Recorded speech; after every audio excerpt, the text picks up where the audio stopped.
આમાં છે, આમાં ભૂલી ગઈ હતી એફસીસીમાં.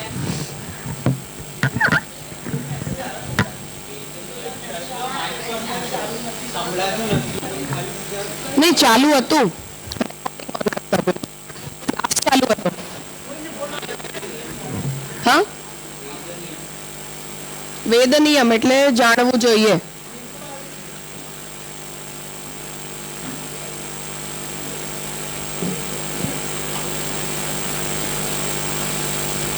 કોઈ પ્રશ્ન છે બપોરના વિષયમાં?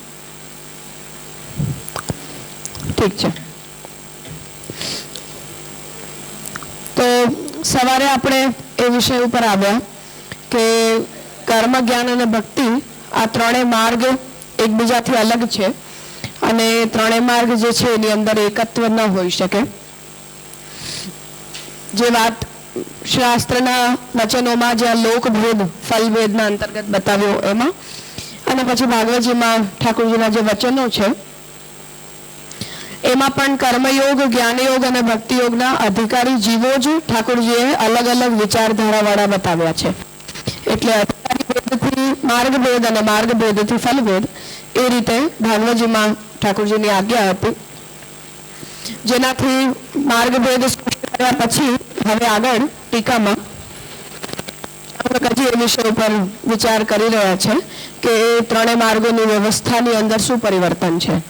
અને પછી બ્રહ્મ જે છે કે બ્રહ્માનંદ એટલે પરબ્રહ્મનો આનંદ, જેને આપણે ભક્તિના ફલ તરીકે કહી રહ્યા છીએ, એ ફલની પ્રાપ્તિ કર્મ માર્ગ કે જ્ઞાન માર્ગ દ્વારા થઈ શકે કે ન થઈ શકે, એના ઉપર જે વિશેષ વિચાર છે એને અહીંયા આગળ હવે સમજાવવા જઈ રહ્યા છે. દરવાજો ખુલ્લો રાખો, એને બંધ કરી દો, લોક પછી આવજાવ નહીં ફાવે મને, ખટપટ અવાજ બહુ થાય છે એનાથી, નહીં તો પછી એને લોક કરીએ. યદ્યપિ સર્વસ્ય એતસ્ય વિવિધ દેવારાધન તજન્ય ફલભેદસ્ય, જો કે જેટલા પણ આ અલગ અલગ પ્રકારના દેવતાઓ છે એ બધા દેવતાઓનું આરાધન અને એ આરાધનથી ઉત્પન્ન થનારા ફલની અંદર ભેદ, નામ રૂપ કર્માત્મક દ્વૈતસ્ય બ્રહ્મત્વેન એકતા. તો દેવતાઓ ભલે અલગ અલગ હોય કે એમના લોક ભલે જગ્યા પ્રમાણે અલગ અલગ હોય, પરંતુ નામ રૂપ અને કર્માત્મક દ્વૈત જે છે એ બધાનું પણ બ્રહ્મની અંદર તો એકતા સિદ્ધ છે, કેમ કે બધાના ઉપાદાન કારણ તરીકે તો અંતતઃ બ્રહ્મ જ છે. યો અતઃ એકૈકમ ઉપાસતે ન સ વેદ, કે જે વ્યક્તિ એક એકની ઉપાસના કરે છે એ જાણતો નથી. અકૃત્સ્નો હિ એષો અતઃ એકૈકેન ભવતિ, અકૃત્સ્ન છે એટલે કે જે ક્રિયા પણ કરી રહ્યો છે એ ક્રિયાના પણ એ સ્વરૂપને જાણતો નથી, જ્યાં સુધી એ બધા દેવતાઓને અલગ અલગ જાણી રહ્યો છે. આત્મા ઇત્યેવ ઉપાસિત, વસ્તુતઃ આત્માની ઉપાસના કરવી જોઈએ. અત્ર હિ એતે સર્વે એકમ ભવંતિ, કેમ કે એ આત્મા એટલે બ્રહ્મ, તો બ્રહ્મના સ્વરૂપની અંદર એ બધા જ દેવતાઓ એકત્વને પ્રાપ્ત કરે છે. યદ્વૈ કિંચન અનુક્તમ તસ્ય સર્વસ્ય બ્રહ્મ ઇતિ એકતા, એટલે કોઈક વાત કહેવાઈ હોય, કોઈકના વિષયમાં કંઈક ન કહેવાયું હોય, જે કંઈ પણ કહેવાયું કે ન કહેવાયું એ બધું જ વસ્તુતઃ બ્રહ્મના સ્વરૂપની અંદર એક થઈ જાય છે. ઇતિ બૃહદારણ્ય કે શ્રૂયતે, આવું શ્રુતિ કહી રહી છે. તથાપિ સેયમ એકતા અનેકાત્યંતા ભાવરૂપા ઇતિ વક્તુમ ન યુક્તા, પણ આ પ્રકારની બ્રહ્મનું અદ્વૈત કે બ્રહ્મની એકતાનું જે નિરૂપણ શ્રુતિ કરી રહી છે એ અનેકતાનો અત્યંતા ભાવ છે. શંકરાચાર્યજીની જેમ કે બ્રહ્મની જે પારમાર્થિકી સત્તા હોય, બ્રહ્મથી અતિરિક્ત સત્તાનો કોઈ પણ પ્રકાર હોય તો એને આપણે મિથ્યા સત્તા માનવાનું, પારમાર્થિક નહીં માનવાનું. તો એકનો ભાવ બ્રહ્મની સત્તા અને બ્રહ્મ સિવાય બધાનો અત્યંતા ભાવ, ન્યાયની લેંગ્વેજમાં, કે કોઈ વસ્તુનું ટોટલ એબ્સન્સ. તો એ કહી રહ્યા છે કે આ જે એકતા શ્રુતિ બ્રહ્મની બતાવી રહી છે એનો તાત્પર્ય અનેકાત્યંતા ભાવરૂપા, અનેકનો અત્યંતા ભાવ છે એવું કહેવું યોગ્ય નથી. યસ્માત એતે સર્વે એકમ ભવંતિ, કેમ કે આ બધું બ્રહ્મમાં એક થઈ જાય છે. એતે શ્રોતૌ અશ્રુતિમાં બહુત્વ અવિરોધેકત્વ ભરો નિર્વિચિકત્સહ ઉપલબ્ધતે, કેમ કે એતે સર્વે એકમ ભવંતિ, આમાં આ બધું એક થઈ જાય છે. તો બધું એક થઈ રહ્યું છે. તો શ્રુતિ જે કંઈ પણ સર્વ છે એનો નિષેધ કરીને એકત્વ નથી બતાવવા માંગી રહી. એટલે બહુત્વ અવિરોધ્યકત્વ, બહુત્વથી અવિરુદ્ધ જે એકત્વ છે એનું જ ડેફિનેટલી અહીંયા નિરૂપણ આપણને પ્રાપ્ત થઈ રહ્યું છે. એટલે જે એકત્વ છે એ દ્વૈત વિરોધી એકત્વ નથી કે દ્વૈતને મિથ્યા સાબિત કરી દે એ પ્રકારનું એકત્વ કહેવું એ શ્રુતિનું તાત્પર્ય નથી. તસ્મિન એટલે કે જે વિષયનું આપણે નિરૂપણ કરવા માંગી રહ્યા છે એને ધ્યાનમાં લઈને આપણે એકત્વનું બહુત્વ અને બહુત્વનું એકત્વ એ રીતે એને સમજવું જોઈએ. તસ્મિન એતસ્મિન પરબ્રહ્મણી, આ રીતે આ જે બ્રહ્મ છે એમાં સર્વ માર્ગ ગમ્યતા સર્વ ફલરૂપતા ચ, તો બધા જે માર્ગો છે એ બધા બ્રહ્મમાં જ જાય છે અને જેટલા પણ ફલો છે એ બધા પણ બ્રહ્મના જ વિવિધ રૂપો છે.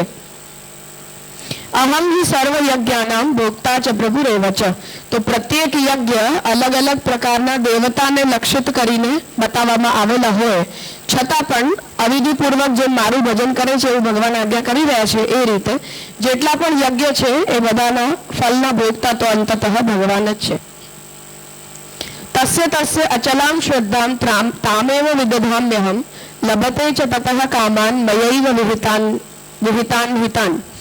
તો બધા લોકોની અલગ અલગ પ્રકારની શ્રદ્ધાઓ જે છે એ જોવા મળે છે, પણ અંતતઃ બધા લોકો પોતાની કામના દ્વારા વિવિધ સાધનોથી મને જ પ્રાપ્ત કરે છે. ये तो अक्षरम अनिर्देशम अव्यक्तम पर्युपासते ते प्राप्नुवन्ति मामेव, એ કર્મની વ્યવસ્થા બે શ્લોકથી બતાવી. હવે જ્ઞાનની વ્યવસ્થા બતાવી રહ્યા છે કે જે લોકો અનિર્દિશ્ય જે અક્ષર છે જે અવ્યક્ત છે એની જે લોકો ઉપાસના કરે છે એ પણ મને જ પ્રાપ્ત કરે છે. ક્લેશોધિકરઃ તેષામ, પરંતુ એ માર્ગ જે છે એ કઠિન છે, ક્લેશયુક્ત છે. મય્યાવેશ્ય મનો યે મામ નિત્યયુક્તાઃ ઉપાસતે તેને યુક્તતમાઃ મતાઃ. તો જે લોકો હવે ભક્તિની પ્રક્રિયા બતાવી રહ્યા છે કે જે લોકો મારા અંદર પોતાનું મન લગાડીને નિત્યયુક્ત થઈને મારી જ ઉપાસના કરે છે એ લોકો ચોક્કસ જ મને પ્રાપ્ત કરે છે. મય્યેવ મન આદત્સ્વ મયી બુદ્ધિમ નિવેશય નિવસસ્યસી મય્યેવ અતઃ ઊર્ધ્વમ ન સંશય.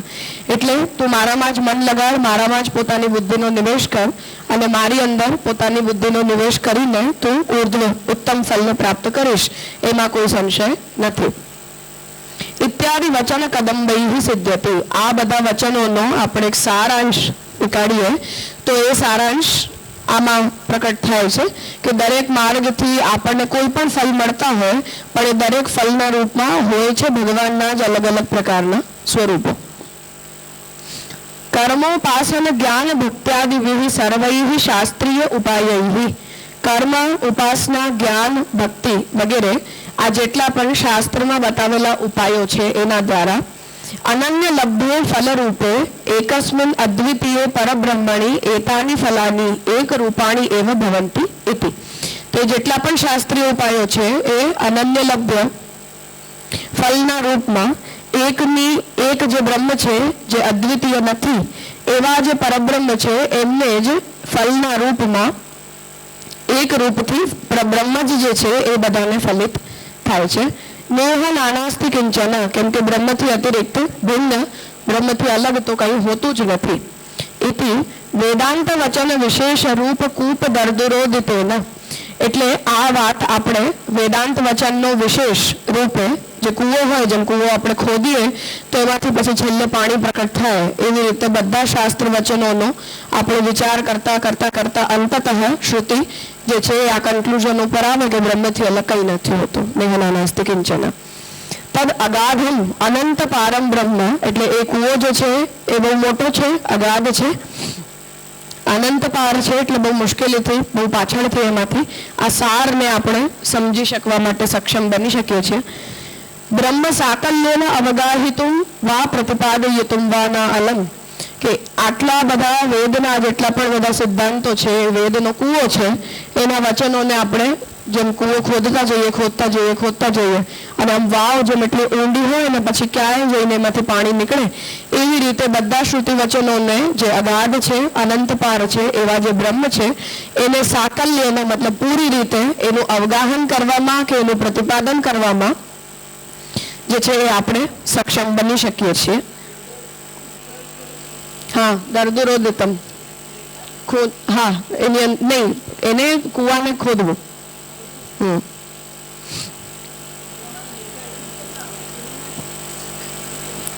તદેતદ એકઃ સં બહુધા વિચારઃ અજાયમાનો બહુધા વિજાયતે તદૈક્ષત બહુસ્યામ પ્રજાયેય ઇત્યેવમ આદિ અનેક વચનૈઃ નિશ્ચપ્રચમ. તો આ રીતે એક બ્રહ્મ અનેક પ્રકારે વિચારાયેલો છે.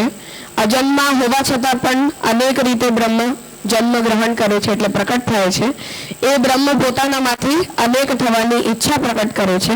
આ જેટલા પણ શ્રુતિના વચનો છે આ બધા જ એકની અનેકતાનું નિરૂપણ કરી રહ્યા છે અને આ અનેકતા બ્રહ્મની એકતાને ખતરામાં નાખી દે એવી અનેકતા નથી અને ન બ્રહ્મની એકતા કહેવાના કારણે અનેકતાનો નિષેધ થઈ જાય છે. તો જે તાદાત્મ્યવાદમાં આપણે સવારે જોયું કે આપણા સિદ્ધાંતમાં અદ્વૈતનો જે સર્કલ છે એ મોટો છે અને એની અંદર એક દ્વૈતનો સર્કલ છે અને એ બંને હંમેશા એકબીજાની સાથે આવી જ રીતે રહે છે. એટલે અદ્વૈતમાં દ્વૈત ન રહી શકે કે દ્વૈતમાં અદ્વૈત ન રહી શકે એવું સિદ્ધાંત મહાપ્રભુજી માન્ય નથી કરતા. તો એ ઉત્પત્તિની પહેલા હોય કે ઉત્પત્તિ કાળમાં હોય કે પછી લય પછી હોય, દરેક સ્થિતિની અંદર આ પ્રકારનું તાદાત્મ્ય જ બ્રહ્મની સાથે બનેલું રહે છે. તો એ વાતને કહી રહ્યા છે કે શ્રુતિ એ જ્યારે જ્યારે પણ આ બધું બ્રહ્મને મળે છે, બધું બ્રહ્મરૂપ થઈ જાય છે, એવું જ્યારે એકત્વ કહી રહી છે ત્યારે દ્વિત્વનો નિષેધ કરવામાં શ્રુતિનો કોઈ તાત્પર્ય નથી. તસ્માદેવ આચાર્ય ચરણૈઃ નિબંધે મોક્ષ વૈવિધ્યોપયોગી ભગવતઃ ફલરૂપ વૈવિધ્યમ પ્રતિપાદિતમ. પહેલામાં કહ્યું ને જ્યારે તથાપિ કિમ કિમ ફલમ કથમ ભૂતમ વા કેન કેન માર્ગેન, તો આ જે અત્યારનું ડિસ્ક્રિપ્શન કર્યું આપણે, તો એ કથમ ભૂત થાય કે એનું અત્યારનું એવું કંઈ છે એની સાથે ઉપક્રમ એ કરવા માંગી રહ્યા છે કે ભલે માર્ગભેદ હોય, ભલે ફલભેદ હોય, અધિકારી ભેદ હોય, સાધન ભેદ હોય વગેરે વગેરે, પરંતુ એ બધા ભેદો અલ્ટિમેટલી એક બ્રહ્મની અંદર કલ્મિનેટ થાય છે. પણ એક બ્રહ્મમાં કલ્મિનેટ થાય છે એના કારણે માર્ગ ભેદનો ઉચ્છેદ કરી દેવો એવો પણ કોઈ એક્સ્ટ્રીમિસ્ટ અપ્રોચ આપણે લેવા નથી માંગી રહ્યા. એટલે એને અહીંયાથી ડેવલપ કરી રહ્યા છે કે બધા યજ્ઞ દ્વારા ભગવાનને જ આહુતિ જાય છે કે જ્ઞાનની પ્રક્રિયાથી પણ અક્ષરનું ઉપાસ્ય અક્ષર બ્રહ્મ જ ભગવાન પોતે બને છે કે દેવતાઓ પ્રત્યે પણ કોઈ જીવની ભક્તિ હોય કે ઉપાસના હોય તો એ ઉપાસનાને પણ અવિધિપૂર્વક ભગવાન જ ગ્રહણ કરી રહ્યા છે. તો આ પ્રકારનું અદ્વૈત જે બતાવી રહ્યા છે એનો એવો મતલબ નથી કે હવે કોઈ પણ માર્ગનું અનુસરણ કરો, કાંઈ પણ કરો, છેલ્લે તો ભગવાન જ મળવાના છે. જેમ રામકૃષ્ણ પરમહંસ કહેતા કે એક તળાવ છે, એના 4 કિનારાઓ છે અને 4 કિનારાથી 4 પ્રકારના લોકો જો પાણી ભરતા હોય તો પાણી તો બધાને એક જ મળે છે. હવે વાત સાચી છે, એમાં કોઈ પ્રોબ્લેમ નથી, પણ આ અદ્વૈતનો મતલબ દ્વૈતનો નિષેધ થઈ જાય છે એવું એ નથી. એટલે શ્રુતિ જ્યારે કહી રહી છે એ સમયે, કેમ કે જ્યાં ભગવાન પછી અધિકારી ભેદ કહી રહ્યા છે તો એ અધિકારી ભેદને પણ કોઈક રીતે ઇવેલ્યુએટ તો કરવું જ પડશે ને. તો એ વચન અને એકત્વ નિરૂપક વચન એ બંનેને આપણે સાથે રાખીએ તો કર્તવ્ય શું સમજવાનું એનાથી?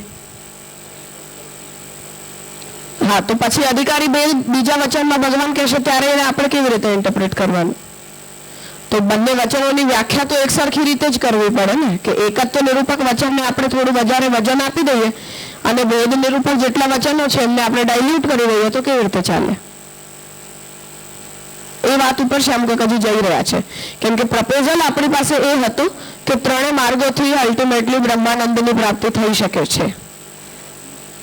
હા, તો એટલે આપણે કોઈ એક માર્ગને વધારે વેટેજ આપવાની કોઈ જરૂર હોતી નથી, ભગવાન બધા માર્ગોથી મળે છે. તો અત્યારે જે આ એકત્વ નિરૂપક જેટલા પણ વચન છે કે અહમિ સર્વ યજ્ઞાનામ ભોક્તા છે પ્રભુરે વચન, તો હવે આનો મતલબ કે કર્મ માર્ગમાં યજ્ઞ કરીને પછી ભગવાનને મેળવવાના એવું અર્થ થાય? કે ચલો એ દેવ પરખ ન કરીને આપણે એને વસ્તુતઃ કૃષ્ણ પરખ કરવા લાગી જઈએ તો આપણે ભક્તિ માર્ગ છોડીને અને કર્મ માર્ગમાં કૃષ્ણ પરખ આ બધું કરવા લાગીએ તો પછી ગુસાઈજીના ભક્તિ અંશના મંગલાચરણનું શું કરવાનું? સ્પૃષ્ટ રમતે નિજ ભક્તિ શું એનું શું કરવાનું? બસ એ રીતે તો જે પ્રારંભ કર્યો એ આ ઉપક્રમથી કર્યો કે અદ્વૈત છે ડેફિનેટલી, પણ એ અદ્વૈત દ્વૈતનો વિરોધી અદ્વૈત નથી. તો દ્વૈત અને અદ્વૈત બંને સાથે રહે છે આપણે તો. તસ્માદેવ આચાર્ય ચરણૈઃ નિબંધે મોક્ષ વૈવિધ્યોપયોગી ભગવતઃ ફલરૂપ વૈવિધ્યમ પ્રતિપાદિતમ. એટલે જ મહાપ્રભુજીએ નિબંધમાં મોક્ષના જેટલા પણ વૈવિધ્યો છે એટલે મુક્તિના ઘણા બધા પ્રકારો છે એ બધાને ઉપયોગી ભગવાનના ફલરૂપ વૈવિધ્યનું નિરૂપણ જે છે એ કર્યું છે કે અલગ અલગ રીતે કેવી રીતે ભગવાન અલગ અલગ માર્ગો દ્વારા ફલિત થાય છે. તત્ર સાધનતા સર્વથા ભગવત સંબંધેન એવ અવચ્છિદ્યતે ન તુ જ્ઞાનિત્વેન ભક્તત્વેન વા. કે ત્યાં જે સાધનતા છે એટલે કોઈ પણ માર્ગની સાધન રૂપતા ફલ પ્રાપ્ત કરવા માટે એ સર્વથા ભગવત સંબંધોન એવ અવચ્છિદ્યતે, ભગવાનના સંબંધી જ હોવાથી જ એ માર્ગો કોઈ પણ ફલ પ્રાપ્ત કરવાના સાધન બની શકે છે. નથી જ્ઞાનિત્વેન ભક્તત્વેન વા, ભક્ત હોવાથી કે જ્ઞાની હોવાથી એ માર્ગો આપણને ફલ આપી દે એવું નહીં, ભગવત સંબંધી છે એટલે ફલિત થાય છે. મામેવ એ પ્રપદ્યંતે ઇતિ વાક્યાત, કે જે લોકો ભગવાનની શરણમાં જાય એ જ ભગવાનની માયાને પાર કરી શકે. પ્રમેયમ દ્વિવિધમ પ્રમાણાનુરોધી સ્વતંત્રંચ. પ્રમેય જે છે એ બે પ્રકારનો છે, એક પ્રમાણાનુરોધી પ્રમેય છે અને એક સ્વતંત્ર પ્રમેય છે. સર્વત્ર એવ ભગવત એવ દ્વિરૂપત્વમ ઇતિ વક્તુમ આહ તત્સાધનમ ચ સહરિ ઇતિ. દરેક સ્થાન ઉપર ભગવાનની જ જે આ દ્વિરૂપતા છે એને જ દરેક જગ્યાએ ભગવાન જે છે એમની દ્વિરૂપતાને જ કહેવા માટે એ કહેવામાં આવે છે કે તત્સાધનમ ચ, આ અને પ્રાપ્ત કરવાનું સાધન છે અને એ સાધન ભગવાન પોતે છે. એટલે સ્વતંત્રતાને કહેવા માટે. હા, સાધ્ય રૂપ એવ સ હરિ સાધન રૂપોપી. સાધ્ય રૂપ પણ ભગવાન છે અને સાધન રૂપ પણ ભગવાન જ છે. સાધન દ્વૈરૂપ્યમ નિરૂપયતી, સાધનની દ્વિરૂપતાનું નિરૂપણ કરે છે.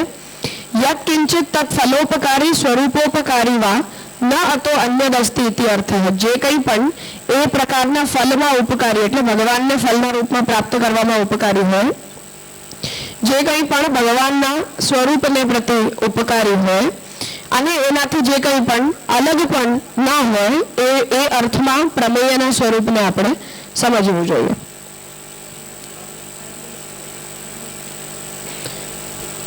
એટલે કે ભગવાન અલગ રૂપે ફલ પ્રાપ્ત અલગ સ્વરૂપથી ફલિત થતા હોય તો એ સ્વરૂપથી એક મૂળ સ્વરૂપથી ફલિત થાય અને એક ભગવાન પોતાના અન્ય અન્ય રૂપોથી ફલિત થાય. કેમ કે ફલિત તો અંતતઃ ભગવાન જ થાય છે ને બધામાં. હા, કોઈ પણ સાધન હોય નથી. એવમ ઉદ્દેશતો રૂપદ્વયમ નિરૂપ્ય, આ ઉદ્દેશ્યથી બે પ્રકારના રૂપનું નિરૂપણ કરીને ફલમ નિરૂપયતી, ફલનું નિરૂપણ કરે છે જ્ઞાનીનઃ ઇતિ. ભગવદ આનંદ રૂપમ ફલમ બ્રહ્મ જ્ઞાન યુક્તસ્ય યથોક્ત કર્મ કરતું એવ. ભગવદ આનંદ રૂપ ફલ કોને પ્રાપ્ત થાય કે જે જીવ બ્રહ્મ જ્ઞાનથી યુક્ત હોય અને શાસ્ત્રમાં બતાવેલા યથા યોગ્ય કર્મોને કરનારો હોય. મર્યાદાયામ ક્રમમોક્ષ એવ ફલમ, મર્યાદા માર્ગમાં ક્રમ મુક્તિ જે છે એ સામાન્યતઃ ફલના રૂપમાં મળે છે અને ત્યાં મહાપ્રભુએ કહ્યું છે કે સદ્ય મુક્તિ રેર છે, બહુ રેર કેસમાં કોઈ જીવની સદ્ય મુક્તિ થાય છે. સદ્ય મુક્તિસ્તુ અતિ કૃપયા, ભગવાનની કોઈ જીવ ઉપર બહુ વિશેષ કૃપા હોય તો જ એ જીવને સદ્ય મુક્તિ થઈ શકે. બ્રહ્મ જ્ઞાના ભાવે તું સ્વર્ગ સુખમ ભવતી, કોઈ જીવ બ્રહ્મ જ્ઞાન રહિત કર્મ કરતો હોય તો એ જીવને પોતાના કર્મોના ફલના રૂપમાં સ્વર્ગ સુખની પ્રાપ્તિ થાય અને એ સ્વર્ગની ઈચ્છા રાખે તો એ રીતે થાય. સચ સ્વર્ગો દ્વિવિધ, એ સ્વર્ગ પણ બે પ્રકારનો છે. સત્વાકારાંતઃકરણે સર્વે હા નિવૃત્તૌ યદ આત્મસુખમ પ્રકટી ભવતી તદ અગ્નિહોત્રાદિ સાધ્યમ. સાત્વિક અંતઃકરણની જ્યારે કોઈ જીવની અંદર નિષ્કામ કર્મોને કરતા કરતા ચિત્તશુદ્ધિ થાય, ચિત્તશુદ્ધિના પરિણામ સ્વરૂપે એનું અંતઃકરણ સત્વમાં નિષ્ઠ થઈ જાય, તો એ સ્થિતિમાં બીજી બધી ફલોનું નિવારણ કરીને જે આત્મસુખ પ્રકટ થાય છે એ અગ્નિહોત્ર વગેરે કર્મો દ્વારા એટલે શ્રૌત કર્મોથી સાધ્ય છે. ત્યાં આખો પેસેજ નથી લીધો એટલે ક્લેરિફાઈ કરી લઈશું. ખાલી મહાપ્રભુજીએ ત્યાં કર્મ માર્ગ દ્વારા 3 પ્રકારના ફલની વ્યવસ્થા બતાવી છે. કેવલ કોઈ જીવ નિષ્કામ કર્મ કરે તો એનાથી ચિત્તશુદ્ધિ થાય, બ્રહ્મજ્ઞાન સહિત નિષ્કામ કર્મ કરે તો આત્મસુખરૂપ સ્વર્ગની સિદ્ધિ થાય, અને પછી ભક્તિ સહિત જો ઉત્તમ કર્મોનું અનુસરણ કરે તો યજ્ઞનારાયણ ભગવાન ફલના રૂપમાં પ્રાપ્ત થાય. હા, સર્વે નિવૃત્તમ.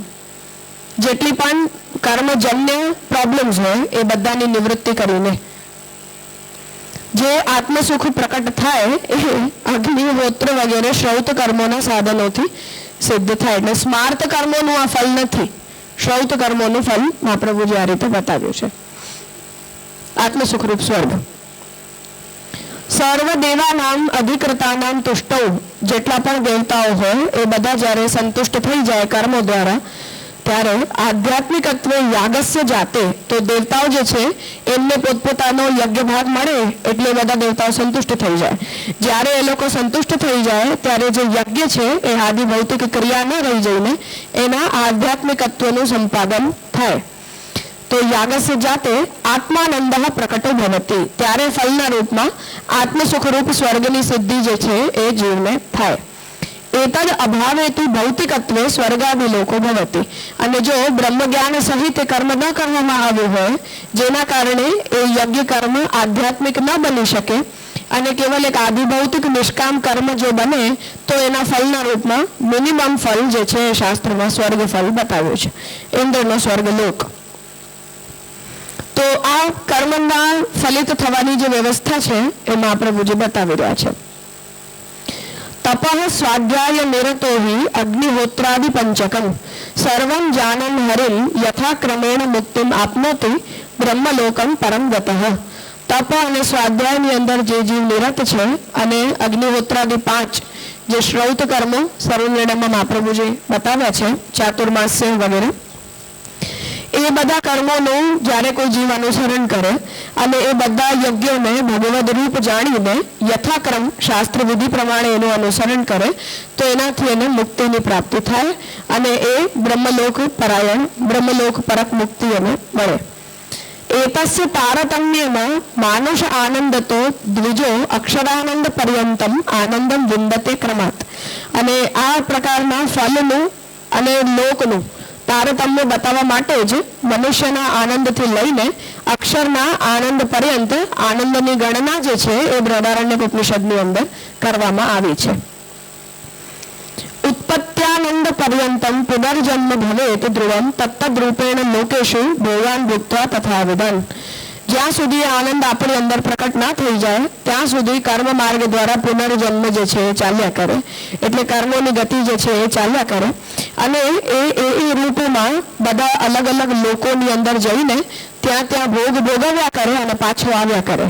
એટલે કે કર્મ માર્ગ દ્વારા જે છે એ બ્રહ્માનંદ પર્યંત ફલની પ્રાપ્તિ ત્યારે થાય જ્યારે એનું આધ્યાત્મિકત્વ સિદ્ધ થાય.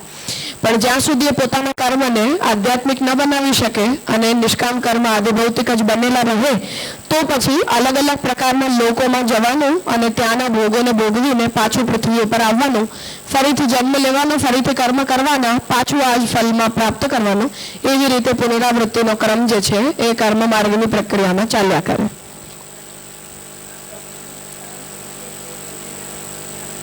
ના શ્રુતિમાં જેને આપણે બ્રહ્મલોક કહ્યું ને એ સ્થાન ઉપાંત્ય આનંદ પર્યંતમ, જ્યાં સુધી એ આનંદને પ્રાપ્ત ના કરી શકે ત્યાં સુધી એના પુનર્જન્મનો ક્રમ જે છે એ ચાલ્યા કરે. આનંદને જ્યાં સુધી પ્રાપ્ત ન કરી લે ત્યાં સુધી પુનર્જન્મની આ પ્રક્રિયા કર્મ માર્ગમાં ચાલ્યા કરે. એટલે પુણ્ય એકઠા કરે, પછી લોકોમાં જાય, પછી પાછો આવે. તો આ આખું ક્રમ ત્યારે પૂરું થાય જ્યારે કર્મ માર્ગ દ્વારા બ્રહ્મને પ્રાપ્ત કરવા સુધી મુક્તિ પ્રાપ્ત કરવા સુધી ના પહોંચી જાય બ્રહ્મ જ્ઞાન પૂર્વક. એટલે અક્ષરાનંદની વાત કરો. હા, અક્ષરાનંદ. તો અક્ષરાનંદ તો જ્ઞાનીને પ્રાપ્ત થશે ને, તો જ્ઞાની પણ આ બધા કર્મ કર્યા કરવાના એમ કહી રહ્યા છે. તો જ્ઞાનીને પણ સંન્યાસ મળે ત્યાં સુધી તો બધું જ કરવું પડશે ને. ઓકે. અને સંન્યાસ લીધા પછી પણ માનસ કર્મ તો એને પ્રાપ્ત જ છે. એટલે જ્ઞાનીએ તપ સ્વાધ્યાય જે બધું કરે, સો ઇન દેટ જે કર્મ માર્ગીઓ એમાં ત્યાં થોડો ડિફરન્શિએશન એવી રીતે આવશે. અપ્રોચનો ડિફરન્સ હોય, એક્ટિવિટીમાં કોઈ ડિફરન્સ ના હોય, માઇન્ડસેટનો ફરક હોય ખાલી. અચ્છા. જેમ આપણા માઇન્ડસેટમાં ફરક હોય, કરવાનું તો આપણે પણ આ બધું જ છે ને, અધિકાર પ્રાપ્ત હોય તો. કોઈને એમાં કોઈ પણ બાદબાકી તો કોઈ કરી જ ના શકે. તમને અધિકાર છે તો કરવું તો બધાને બધું જ પડશે. ટેમ્પરામેન્ટ અલગ હોય. બાકી જ્ઞાની પણ જ્યાં સુધી સંન્યાસ નહીં લે ત્યાં સુધી તો આવો જ રહેશે ને, શું કરશે બીજું. સાધનમ ભક્તિ મોક્ષ સાધ્ય તથાપિ સાધન દશા એવ ઉત્તમ. સાધન ભક્તિ છે, મુક્તિ એનું ફલ છે, તો પણ સાધન દશા જે છે એ શ્રેષ્ઠ છે. એટલે ભક્તિ મુક્તિ કરતા શ્રેષ્ઠ છે. તત્ર હેતુ એમાં પ્રયોજન કહી રહ્યા છે. યો હિ મુચ્યતે સ સંઘાતમ પરિત્યજ્ય બ્રહ્મણી લીયતે બ્રહ્મ ભાવમ વા પ્રાપ્નોતિ. જે કોઈ પણ જીવને મોક્ષ પ્રાપ્ત થાય એ આ સંઘાતને છોડીને બ્રહ્મની અંદર લીન થાય કે બ્રહ્મ ભાવને પ્રાપ્ત કરે. તસ્ય સ્વરૂપાનંદ સ્વરૂપેણ વા આનંદાનુભવ. હવે એને જે સ્વરૂપાનંદ મળે, સ્વરૂપાનંદનો મતલબ કે એને પોતાને બ્રહ્મના આનંદનો જે અનુભવ થાય એ. સ્વતંત્ર ભક્તાનાં તો ગોપિકાદિતુલ્યાનાં સર્વેન્દ્રિયૈઃ તથા અંતઃકરણૈઃ સ્વરૂપેણ ચ આનંદાનુભવઃ. તો મુક્ત જીવાત્માને તો શું થાય કે સંઘાતને છોડીને મોક્ષ પ્રાપ્ત કરે, પણ સ્વતંત્ર ભક્તો ગોપિકાઓ જેવા જે લોકો પણ છે એમને તો પોતાની બધી ઇન્દ્રિયો દ્વારા, અંતઃકરણ દ્વારા અને આત્મા દ્વારા પણ એ આનંદની અનુભૂતિ થાય. અતઃ ભક્તાનાં જીવન મુક્ત્યપેક્ષયા ભગવત કૃપા સહિત ગ્રહાશ્રમ એવ વિશિષ્યતે. એટલે જ ભક્તો માટે તો જ્ઞાનમાર્ગીઓને જે જીવન મુક્તિ કે વિદેહ મુક્તિ મળે એના કરતાં પણ ભગવત કૃપા સહિત ઘરની અંદર ભગવત સેવામાં પરાયણ હોવું એ વિશેષ છે એમના માટે. એટલે એના કરતાં ઉત્તમ છે. કેમ કે ત્યાં આનંદની જે અનુભૂતિ છે એ સર્વેન્દ્રિયો કે અંતઃકરણો દ્વારા તો એ જીવને થઈ નથી શકતી. એ રીતે સાધન અને સાધ્યમાં ભક્તિરૂપી સાધનની ઉત્તમતા બતાવી. હવે એનો નિષ્કર્ષ જે છે એ આ બધા વચનોનો એ સમજાવી રહ્યા છે કે એતૈહિ અન્યૈશ્ચ આચાર્ય વચનૈહિ. આ રીતે આ જેટલા વચનો અહીંયા મહાપ્રભુજીના કોટ કર્યા છે એ બધાથી નિષ્કામ કર્મ શેશ્વર સાંખ્ય રૂપ જ્ઞાન તપો ધ્યાન યોગાદિભિ જાયમાનમ આત્મસુખમ. નિષ્કામ કર્મ, શેશ્વર સાંખ્ય રૂપ જ્ઞાન અને તપો ધ્યાન વગેરે યોગના જે સાધનો એનાથી ઉત્પન્ન થનારું આત્મસુખ. પુરોહિત બ્રહ્માનંદાંશ રૂપે ચિદંશે ખંડશઃ સ્થાપિતાયાઃ નિજાત્મરતેઃ ક્ષુદ્ર ખંડસ્ય વા માત્રાયા એવ વા અભિવ્યક્તિ રૂપમ. આ આત્મસુખનું સ્વરૂપ શું છે, કેવું આત્મસુખ છે, આ એને પરિભાષિત કરી રહ્યા છે કે પુરોહિત બ્રહ્મના આનંદંશ રૂપ ચિદંશમાં. ઠીક છે, તો જેની અંદર બ્રહ્મના આનંદ અંશનો તિરોધાન થઈ ચૂક્યો છે એવો આપણો ચૈતન્યમાં ખંડશઃ સ્થાપિતાયાઃ નિજાત્મરતેઃ. ભગવાને જે ખંડશઃ આપણી અંદર પોતાની આત્મરતિનું માત્રા, આત્મરતિનું નાનું નાનું પ્રપોર્શન આપણામાં સ્થાપિત કર્યું છે એમાં નિજાત્મરતેઃ ક્ષુદ્ર ખંડસ્ય વા માત્રાયા એવ. એ એટલો જે ખંડ, જેટલો પોર્શન, નાનકડો ટુકડો આત્મરતિનો ભગવાને આપણી અંદર સ્થાપિત કર્યું છે એની અભિવ્યક્તિ આ આત્મસુખની અંદર થાય. એટલે એટલું માત્રા ઉપજીવંતી એની જેમ એ ભગવાનની આત્મરતિની એક નાનકડી માત્રા આપણી અંદર અભિવ્યક્ત થઈ જાય. આ ફળ નિષ્કામ કર્મનું, સાંખ્ય માર્ગનું અને યોગ માર્ગનું છે. સ્વરૂપ સ્થિતિ રૂપ મુક્તિ જે મહાપ્રભુજી બાલબોધમાં સમજાવી છે એ. બ્રહ્મ જ્ઞાનેન તો, હવે એના કરતા ઉત્તમ જ્ઞાન માર્ગનું ફળ છે કે બ્રહ્મ જ્ઞાન દ્વારા તો નિખિલ નામ રૂપ કર્મોપાદાન ભૂતસ્ય, બધા નામ રૂપ કર્મના ઉપાદાનભૂત, સર્વાંતઃ સ્થિતસ્ય બ્રહ્મણઃ, બધાની અંદર રહેલા બ્રહ્મનું, સ્વરૂપાનંદ એમના સ્વરૂપનો આનંદ, મુક્તાત્મના નિજાત્મગતયા અનુભૂયતે. મુક્તાત્મા જે છે એ પોતાની આત્મગતિ દ્વારા અનુભૂત કરે છે. એટલે પરમાત્માના આનંદનું, અક્ષર બ્રહ્મના આનંદનો અનુભવ એને થાય. પોતાની આત્માને ત્યાં પહોંચાડે અક્ષરમાં, અને પછી અક્ષરના આનંદનો અનુભવ કરે. પોતાની ભીતર ના કરે, પોતાની જીવન મુક્તિમાં પોતાની ભીતર કરે, પછી પોતાની આત્માની ગતિ અક્ષરમાં થાય ત્યારે ત્યાં જઈને અક્ષર આનંદની અનુભૂતિ થાય. જ્યાં સુધી જીવન મુક્ત હોય ત્યાં સુધી વામદેવજીની જેમ પોતાની આત્મામાં એ આનંદનો અનુભવ કરે. પછી તો પૂરું થઈ જાય ને એનું. કેમ કે ફલિત તો એને આનંદ થઈ રહ્યું છે ને. કેમ કે આ કર્મ માર્ગીને કે સાંખ્ય યોગીને જે માત્રાનું ઉપજીવનથી થયું એના કરતા તો આને વધારે મળે છે. એટલે કેમ અક્ષરનો જે ગણિતાનંદ છે એની પ્રાપ્તિ તો એ કરે છે ને કમસે કમ. રાજા એ આપણે અક્ષર આનંદની આપણે જે વાત કરી ને રાજા, તો અક્ષર બ્રહ્મને આપણે પરમાત્મા કહ્યું, પરમાત્મા રૂપ. તો એ એવું કેમ કહ્યું? એટલે કેમ કે જ્ઞાની જે ચિંતન કરે છે એ પહેલા અંતર્યામીનું ચિંતન કરે છે પોતાની અંદર. એ અંતર્યામી વ્યષ્ટિ છે. તો જે વ્યક્તિ વ્યષ્ટિને ના એનું ચિંતન કરીને સમષ્ટિ રૂપી ચૈતન્યનું ધ્યાન કરે, અક્ષરના ચૈતન્યનું ધ્યાન કરે, એને ભગવાનના એ ચૈતન્યની અંદર ફલ પ્રાપ્ત થાય. તો જે પુરુષ જેમ ચૈતન્યની સમષ્ટિ છે, પ્રકૃતિ જળની સમષ્ટિ છે, એટલે એ ચૈતન્યની સમષ્ટિ રૂપી અક્ષર બ્રહ્મની અંદર એનો લય થાય તો પરમાત્મા છે. અને વેદેથી એટલે વેદમાં, ગીતામાં અને ભાગવતમાં જે ભગવાન પરમાત્મા અને બ્રહ્મનું નિરૂપણ કર્યું એ જ પરમાત્મા, એ જ પરમાત્મા, એ આ જ પરમાત્મા. અને બીજી એક વાત એ કે જ્ઞાનીને જ્યારે અક્ષર મુક્તિ થાય ત્યારે એ આપણે એમ કહીએ કે જેમ જલમાં જલ ભળી ગયું, તો હવે એનું ચૈતન્ય અલગ રહેવાનું નથી, તો પછી એની આનંદની અનુભૂતિ કેવી રીતે? એને આનંદની અનુભૂતિ જીવન મુક્ત હોય ત્યાં સુધી તો થાય ને. હા, એ તો બરાબર છે. તો એને અહીંયા તો એ આનંદ જેમ વામદેવજીને આખું જગત પોતાના રૂપમાં લાગ્યું, એવો આનંદ એને જીવન મુક્તિ જો એને ફીલ થાય તો એ કરી શકે. જેવું બ્રહ્મ અનુભવ કરે એવું એને પણ અનુભૂત થાય. અને પણ પછી જ્યારે એની મુક્તિ થઈ જાય અક્ષર બ્રહ્મ, કઈ ના બચે, પછી કઈ ના બચે, પછી તો તદાકાર થઈ જાય ને. તેનું જીવત્વ જ ના બચે સ્વતંત્ર. અને આપણે જે પરમાત્મા સંબંધી હજી મને વધારે થોડી જિજ્ઞાસા એ છે કે આપણે પરમાત્મા કહેતા હોઈએ છીએ, તો જે આપણા અંદર ભીતર રહેલા જે અંતર્યામી છે, જે વ્યષ્ટિ, એને આપણે પરમાત્મા કહીએ છીએ, એ તો નથી કહેતા. તો જે સમષ્ટિ ચૈતન્ય છે એને જ આપણે પરમાત્મા કહીશું. અને બધામાં જે અનુસૂત છે એ સમષ્ટિ વ્યષ્ટિ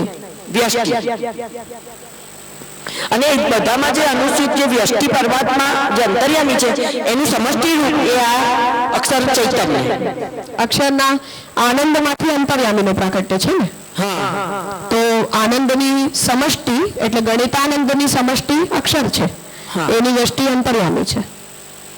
ગણિતાનંદની સમષ્ટિ અક્ષર છે અને એની વ્યષ્ટિ અંતર્યામી છે.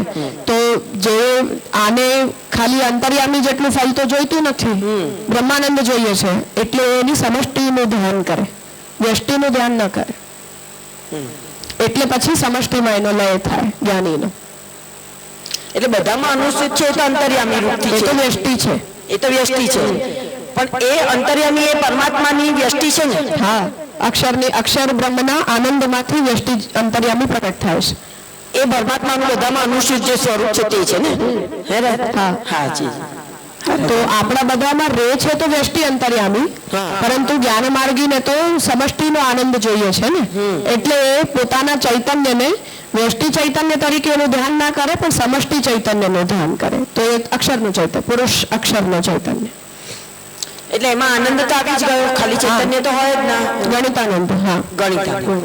હા, એટલે જ સાંખ્ય યોગ વાળા કરતા ઉત્તમ ફલ થયો ને. કેમ કે એ લોકો તો ખાલી ચૈતન્ય જ મળે છે, અને ચૈતન્યમાં જે માત્રાત્મક આત્મરતિ છે એટલો જ આનંદ છે, આટલો ટુકડો ખાલી બસ.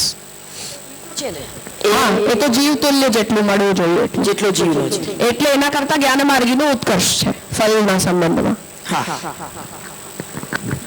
આપણે જે રીતે સમજાવી રીતે પરમાત્મા અને અક્ષર બ્રહ્મને એની સિનોનિમ સમજ્યા? એક જ વાત છે. પણ યુઝ્યુઅલી તો આ રીતે આપણે વ્યાખ્યા આની ડિફાઇન કરીએ છીએ. જે પુરુષોત્તમ છે સાકાર નિરાકાર છે, અક્ષર બ્રહ્મ નિરાકાર છે, પરમાત્મા સર્વાકાર છે. જે પુરુષોત્તમ યોગમાંથી એ જે એંગલથી સમજે છે, થોડું કન્ફ્યુઝન થયું. એટલે કે અક્ષર બ્રહ્મ કાલ કર્મ સ્વભાવ પ્રકૃતિ અને પુરુષ રૂપ થાય છે. એના અક્ષર બ્રહ્મના આ 5 સેક્શન્સ છે. હવે એમાં પ્રકૃતિ જેમ જળની સમષ્ટિ છે એમ પુરુષ ચૈતન્યની સમષ્ટિ છે, આપણા બધાના ચૈતન્યની. અને અક્ષર બ્રહ્મના જ આનંદમાંથી વ્યષ્ટિ અંતર્યામીઓ પ્રગટ થાય છે. હવે આ સ્થિતિમાં જ્યારે જ્ઞાની પોતાના ચૈતન્યના સ્વરૂપનો વિચાર કરે છે તો એ પોતાના ચૈતન્યને વ્યષ્ટિ ચૈતન્ય તરીકે ટ્રીટ નથી કરતો, સમષ્ટિ ચૈતન્ય તરીકે ટ્રીટ કરે છે, પુરુષ તરીકે. જે પ્રકૃતિ પુરુષ વાળો પુરુષ છે એના રૂપમાં. તો અને જે અંતર્યામી આપણી અંદર રહી રહ્યો છે એ અંતર્યામીના પણ વ્યષ્ટિ સ્વરૂપનું ચિંતન ન કરીને સમષ્ટિ રૂપનું ચિંતન કરે છે. એટલે આનંદની પણ સમષ્ટિ અને ચૈતન્યની પણ સમષ્ટિ, બંનેની વ્યષ્ટિ નહીં. એટલે આપણી બધી જ આત્માઓમાં જે શ્રેષ્ઠ, જેને આપણે પરમાત્મા કહી રહ્યા છીએ, કે જે આપણા ચૈતન્યની સમષ્ટિ છે, એ ચૈતન્યની સમષ્ટિનું એ પોતાની અંતરાત્મામાં ધ્યાન કરે છે. કે આત્માની બ્રહ્મરૂપે તું છિદ્રાવ્યોમની ચેતના ઉપાધિનાશ વિજ્ઞાને બ્રહ્માત્મત્વ અવબોધને, આ પ્રકારથી. તો એ જ્યારે પોતાના અંદર ચૈતન્યની સમષ્ટિનો વિચાર કરી રહ્યો છે તો ચૈતન્યની સમષ્ટિ પરમાત્મા છે. હા, વામદેવને જતે. તો એને આનંદ અને ચૈતન્ય બંનેની સમષ્ટિ લાભ થાય છે, વ્યષ્ટિમાં એ રોકાઈ નથી જતો. એટલે જે તાદાત્મ્યનો એંગલ આવે છે ને એ પરમાત્માના એંગલથી આવે છે, જે આખો સર્વાકાર રૂપી લાઈક ધેટ. તો પરમાત્મા નો મતલબ છે જે આત્માઓમાં શ્રેષ્ઠ છે. એટલે કે આપણી બધી આત્માઓની જે સમષ્ટિ ચૈતન્ય રૂપા છે એ પરમાત્મા છે. હવે ઉપદ્રષ્ટા અનુમંતા કરતા ભોગતા મહેશ્વર તરીકે જે બિહેવ કરી રહ્યો છે એ ભગવાન જ્યારે એને અંતર્યામીના સ્વરૂપે બતાવી રહ્યા છે, વસ્તુતઃ એ અંતર્યામી પરમાત્મા બંનેના સ્વરૂપો છે. જે આપણી અંતરાત્મામાં ભગવાનનું જે રૂપ રહે છે એ. હવે એ અંતર્યામીને એઝ અ ભક્ત હું અંતર્યામી તરીકે થોડી ટ્રીટ કરું છું, હું તો કૃષ્ણ તરીકે ટ્રીટ કરું છું. તો જ્યારે મહાપ્રભુજી આત્માનંદ સમુદ્રસ્થમ કૃષ્ણમેવ વિચિંતયેત એવી આજ્ઞા કરી રહ્યા છે, તો આપણા આત્માનંદના સમુદ્રમાં કોણ વિહાર કરશે? તો એ અંતર્યામીનો આનંદ છે કે કૃષ્ણનો આનંદ છે? તો અંતર્યામી કહો, પરમાત્મા કહો, કૃષ્ણ કહો, અક્ષર કહો, નારાયણ કહો, સર્વ કારણ કારણભૂત તત્વ કહો, આ બધા કાર્યભેદો છે અલગ અલગ, ખાલી સ્વરૂપ ભેદ જેવું આમાં કંઈ જ નથી. તો કાર્યતઃ અંતર્યામી વ્યષ્ટિ તરીકે પ્રકટ થાય છે આપણી અંદર, પરંતુ માર્ગ પ્રમાણે આપણે એમના સ્વરૂપનું ચિંતન પોતાની અંદર કરી રહ્યા છીએ, કેમ કે એમાં સ્વરૂપ ભેદ નથી, ખાલી કાર્યભેદ છે. તો હું મારા અંતર્યામીને તો કૃષ્ણ રૂપ જ માનું છું ને. હું મારા અંતર્યામીને કાર્ય વ્યષ્ટિ રૂપ અંતર્યામી તરીકે, ભક્ત તરીકે થોડી હું ટ્રીટ કરીશ. એમ જ્ઞાની પણ નહીં કરે, કેમ કે જ્ઞાનીને વ્યષ્ટિ જોઈતી નથી અને સમષ્ટિ જોઈએ છે. એટલે ચૈતન્ય અને આનંદની સમષ્ટિનું ચિંતન કરે છે. સો અંતર્યામી જે છે એ જનરલી એક રીતે કાર્ય કરે છે, અને પછી દરેક માર્ગનો વ્યક્તિ પોતાની અંદર રહેલા અંતર્યામીને અલગ અલગ સ્વરૂપમાં એનું ચિંતન કરી શકે છે, કેમ કે ભગવાનના અંશ રૂપમાં છે. હા, તો આપણે તો એને આત્માનંદ સમુદ્રસ્થમ કૃષ્ણમેવ વિચિંતયેત એ રીતે આપણે આપણા અંતરાત્મામાં તો પરબ્રહ્મ છે એવી રીતે આપણે એમનું ધ્યાન કરીએ છીએ. આપણે અક્ષર બ્રહ્મ પરમાત્મા કે વ્યષ્ટિ અંતર્યામી છે એવી રીતે એમનું ધ્યાન નથી કરતા.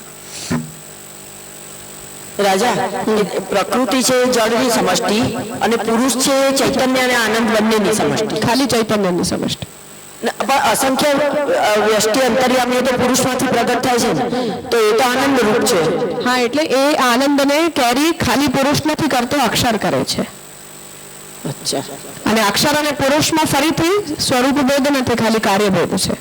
પુરુષથી આપ શું કોણ કહી રહ્યા છો? પુરુષથી કાલ કર્મ સ્વભાવ પ્રકૃતિ અને પુરુષ એ 5 અક્ષરમાંથી થાય છે ને, એ પુરુષ કહી દઉં છું. એ પુરુષ એ આનંદની સમષ્ટિ છે એમ કહેવામાં આવે? ચૈતન્યની સમષ્ટિ. ચૈતન્યની સમષ્ટિ છે અને અક્ષર જે છે એ આનંદની સમષ્ટિ છે. અક્ષરમાં બધું જ છે, સત, ચિત અને આનંદ ત્રણેય છે. ના, એટલે મારી જે પૂછ છે એવું પૂછું છું રાજા, કે જો પ્રકૃતિમાંથી બધું જળ પ્રગટ થાય એ જળની સમષ્ટિ થઈ પ્રકૃતિ, પુરુષ જે છે એ ચૈતન્યની સમષ્ટિ છે, એટલે એમાંથી અસંખ્ય જીવાત્માઓ પ્રગટ થાય. અને હું એમ સમજુ છું કે એ જ પુરુષમાંથી આનંદનું રૂપ અંતર્યામીઓનું પણ પ્રાગટ્ય થાય છે. તો પુરુષ પછી ચૈતન્યની સમષ્ટિ થયું અને આનંદની સમષ્ટિ થયું. પુરુષ અક્ષર રૂપે આનંદની પણ સમષ્ટિ છે. અક્ષર વ્યતિરિક્ત જો હોય તો કેવલ ચૈતન્યની સમષ્ટિ છે. બરાબર.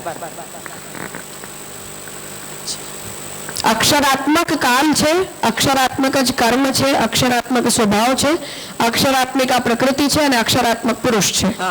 તો કાલ, કર્મ, સ્વભાવ, પ્રકૃતિ અને પુરુષ આ અક્ષરના કેવલ કાર્યભેદ છે. અક્ષરની અંદર રહેલા 5 ડિપાર્ટમેન્ટ છે.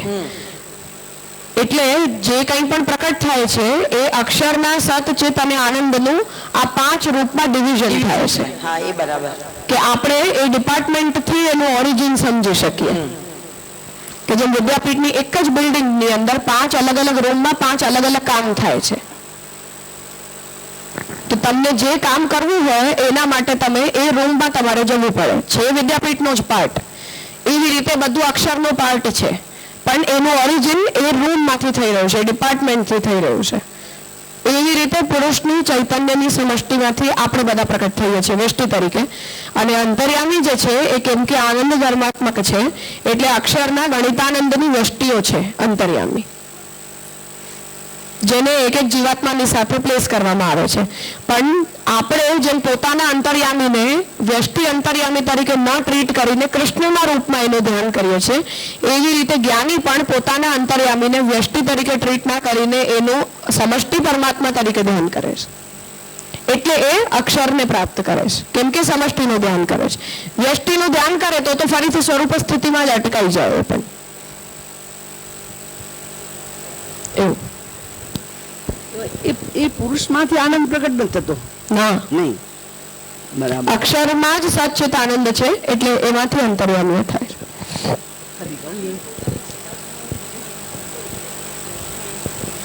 તો જ્ઞાન માર્ગી ના કહેવાય, સાંખ્ય માર્ગી કહેવાય. એટલે કે અક્ષર બ્રહ્મની અંદર જેને આપણે સચ્ચિદાનંદ કહી રહ્યા છીએ, સચ્ચિદાનંદ અક્ષર છે. હવે અક્ષરના સતમાંથી જગત આવી રહ્યું છે, અક્ષરના ચિત્તમાંથી જીવાત્માઓ આવી રહી છે અને અક્ષરના આનંદમાંથી અંતર્યામી આવી રહ્યા છે. હવે આ પ્રક્રિયાની અંદર જ્યારે એનું ડિપાર્ટમેન્ટ ભેદ કરવું છે ત્યારે અક્ષર પોતાના સતની સમષ્ટિને પ્રકૃતિ નામ આપી દે છે, પોતાના ચૈતન્યની સમષ્ટિને પુરુષ નામ આપી દે છે અને આનંદમાંથી અંતર્યામીઓ થઈ જાય છે. ભેદ પડ્યો નહીં, એક જ છે, પણ એ અંતર્યામીનું જે પ્રાકટ્ય છે એ અક્ષરના ગણિતાનંદમાંથી છે વ્યષ્ટિઓ થયું. પણ એના ધ્યાનની જે પ્રક્રિયા છે એ ધ્યાનની જે પ્રક્રિયા છે એ દરેક જીવ પોતાના માટે કરે છે, પોતાના માર્ગના અનુસારી કરે છે. તો આપણે પોતાની અંતરાત્મામાં જે અંતર્યામી છે એને જ આપણે કૃષ્ણ કહી રહ્યા છીએ. આપણે એને વ્યષ્ટિ અંતર્યામી નહીં કહીએ, આપણે એને કૃષ્ણ કહેશું. એવી રીતે જે જ્ઞાની છે એ પોતાના જ અંતર્યામીને અક્ષરાત્મક જ ટ્રીટ કરશે કે સચ્ચિદાનંદ બ્રહ્મ મારી અંદર, મારી અંતરાત્મામાં છે અને હું એનું ધ્યાન કરી રહ્યો છું. એવી રીતે કે અન્ય દેવતાનો ઉપાસક હોય તો પોતાની આત્મામાં પોતપોતાના ઉપાસ્ય દેવતાનું જ અંતર્યામી તરીકે ધ્યાન કરશે કે જ મારી સાથે, મારી અંદર રહી રહ્યા છે.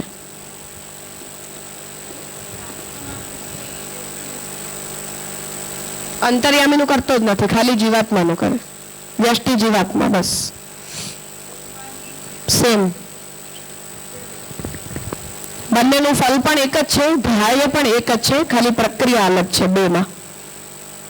સાંખ્ય ત્યાગ પ્રક્રિયા છે, યોગ અત્યાગની પ્રક્રિયા છે. બાકી ફલમાં અને ધ્યેય સબ્જેક્ટમાં કોઈ ભેદ નથી, એક જ છે. એટલે જો કોઈ સંન્યાસી ખાલી પોતાની આત્માનું ચિંતન કરે તો સાંખ્ય માર્ગી છે, જ્ઞાન માર્ગી નથી. જ્ઞાન માર્ગી હોય તો બ્રહ્મનું ચિંતન કરે, આત્માનું ચિંતન ના કરે.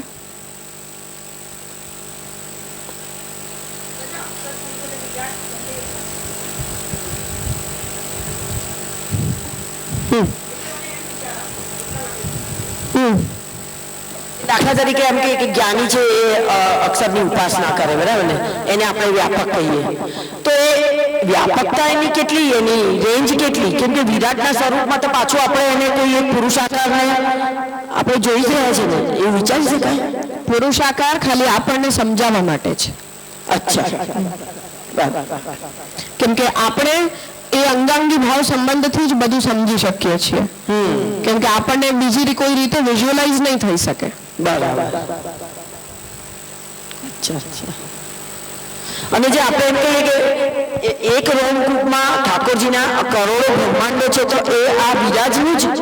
હા, એટલે કોઈ આ વિરાજ જે છે એ કોઈ એક બ્રહ્માંડને બતાવવા વાળું નથી, પણ ઘણા બધા બ્રહ્માંડો ધારણ કરે છે. એ વિરાજમાં છે. અને પરબ્રહ્મ જે છે એમનો આનાથી વ્યતિરેક પણ છે, અન્વય છે આમાં, અને એનાથી પુરુષોત્તમ વ્યતિરિક્ત પણ છે. એટલે વ્યતિરેકને કહેવા માટે આપણે એવું કહીએ છીએ કે ઠાકોરજીના 1/4 અંશની અંદર આ બધું રહે છે, અને 3/4 અંશ ભગવાનનો આ બધાથી વ્યતિરિક્ત અને સ્વતંત્ર હોય છે. એ 1/4 જે છે એ આ વિરાજ છે. આ બધું અક્ષર બ્રહ્મ રૂપ જેટલું પણ છે એ બધું સૃષ્ટિ રૂપ જેટલું પણ થાય છે એ બધું ભગવાનનો 1/4 અંશ છે, જેનું નિરૂપણ શ્રુતિઓ કરે છે. અને 3/4 અંશ છે એ અજ્ઞાત છે બધા માટે. કેમ કે ભગવાનનો એનાથી વ્યતિરેક છે. એ એક વિરાટ જ બધાને ઘેરીને બેઠું છે ને. હા, વિરાટ પુરુષનો અંડ છે, અંડ. એમાં બ્રહ્માંડ થાય છે. માના જે આપે કહ્યું આત્માનું ચિંતન કરે તે સાંખ્યવાળો અને અક્ષર બ્રહ્મનું ચિંતન કરે તે જ્ઞાન માર્ગી. તો બંનેને જ્ઞાન તો અલ્ટિમેટલી સાંખ્યનું, જેમ આપણે ઉદ્ધવ ગીતામાં જોયું હતું કે પરબ્રહ્મમાંથી બધું ઉત્પન્ન થાય ને એ ઉત્પન્ન થયેલું પાછું પરબ્રહ્મમાં મળે, તો એ પણ એનું જ્ઞાન જ છે. તો એ સાંખ્ય જ્ઞાન અને નિરૂપિક સાંખ્ય જ્ઞાન એ બંને ડિફરન્શિએશનમાં હોય કોઈ? કેમ કે જ્ઞાન માર્ગી શ્રૌત છે ને સાંખ્ય માર્ગી તો સ્માર્ત છે. અચ્છા, શ્રૌત નથી ને, શ્રૌત ઇન ધ સેન્સ વેદ પ્રોક્ત પ્રક્રિયા છે જ્ઞાન માર્ગની. ઓકે. અને સાંખ્ય માર્ગ એ તો સ્મૃતિ પ્રોક્ત પ્રક્રિયા છે. તો સ્માર્ત સાધનોનું ફલ શ્રૌત જેટલું તો ન જ થઈ શકે, જે આપણે બ્રહ્મસૂત્રમાં થોડું, જેના કારણે મહાપ્રભુજી સ્માર્ત કર્મોથી બ્રહ્મભાવ રૂપા ફલ પણ માનતા નથી. શ્રૌત કર્મ હોય તો જ થાય, કેમ કે તમારી અધિકારિતાની અંદર ઇન્ફિરિયોરિટી છે ને. શ્રૌત કર્મથી તમે વંચિત છો, તો જો શ્રૌત કર્મથી તમે વંચિત છો એટલે તો તમને સ્માર્ત કર્મ કરવા પડે છે. તો એ જો તમે પોતાના અધિકારની અંદર લો છો તો પછી શ્રૌત ફલ જ સ્માર્ત ફલ હોય, સ્માર્ત કર્મનું પણ સમાન ફલ થાય એવું કેવી રીતે કહી શકાય? એટલે આ જે મુક્તિ બતાવી રહ્યા છે શ્રૌત કર્મનું ફલ છે અગ્નિહોત્ર વગેરેથી, સ્માર્ત કર્મોથી આ ફલ નથી થતું. સ્માર્ત કર્મથી ખાલી ચિત્ત શુદ્ધિ થાય છે, સ્વર્ગ થાય, એનાથી વધારે આગળ ક્યાંય ના જાય. આપણે અત્યારે જે લોકો જેટલું કરે છે એ બધું સ્માર્ત કર્મ જ કરે છે. શ્રૌત કર્મ તો ગયા બધાના. હા જી, કલયુગમાં થવી નથી શકતા. એટલે બહુ ઇક્કા દુક્કા લોકો છે જે અગ્નિહોત્ર ધારણ કરી રાખ્યું છે હજી, બાકી તો બધાનું બધું ગયું નહીં હવે.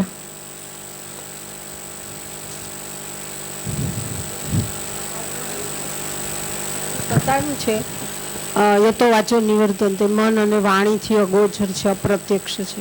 તો એ પરબ્રહ્મનું કે પછી અક્ષર બ્રહ્મના? પરબ્રહ્મનું. જ્યાં પણ શ્રુતિ જેને પણ અનિરૂપિત કહી રહી છે એ વ્યતિરેક છે, નિરૂપણ કરી રહી છે અન્વય છે. અન્વિત છે અક્ષર છે, વ્યતિરિક્ત છે પુરુષોત્તમ છે.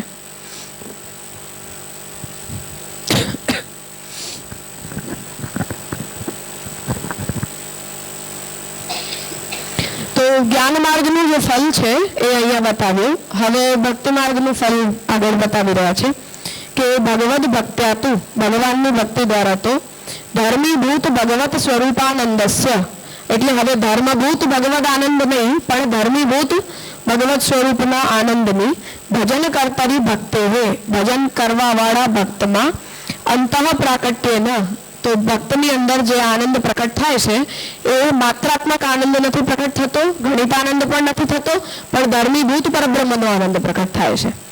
તો અંતઃ પ્રાકટ્યના તદ અંતર્ગૂઢા અંતર્નિગૂઢા યા આત્મરતિ એટલે ભક્તના અંતઃકરણની અંદર નિગૂઢ છુપાયેલી જે આત્મરતિ છે સા ભગવદ રત્યા દ્વૈગુણ્યમ આપદ્યતે. તો ભગવાને આપણી અંદર આત્મરતિનું સ્થાપન કર્યું છે. એ આત્મરતિને જ્યારે ભગવાનથી પ્રેમ થઈ જાય અને આપણી અંદર એ ભક્તિના રૂપમાં પ્રકટ થાય તો એ આત્મરતિ ડબલ થઈ જાય. તો આપણી આત્મરતિ પૂરી પ્રકટ થાય, માત્રાત્મક ના થાય, પૂરી પ્રકટ થાય અને પછી એની અંદર ભગવાનના ધર્મીભૂત આનંદનું પ્રાકટ્ય થાય એટલે દ્વિગુણિત આનંદ જે છે એ પ્રકટ થાય, ગણિતાનંદથી ડબલ.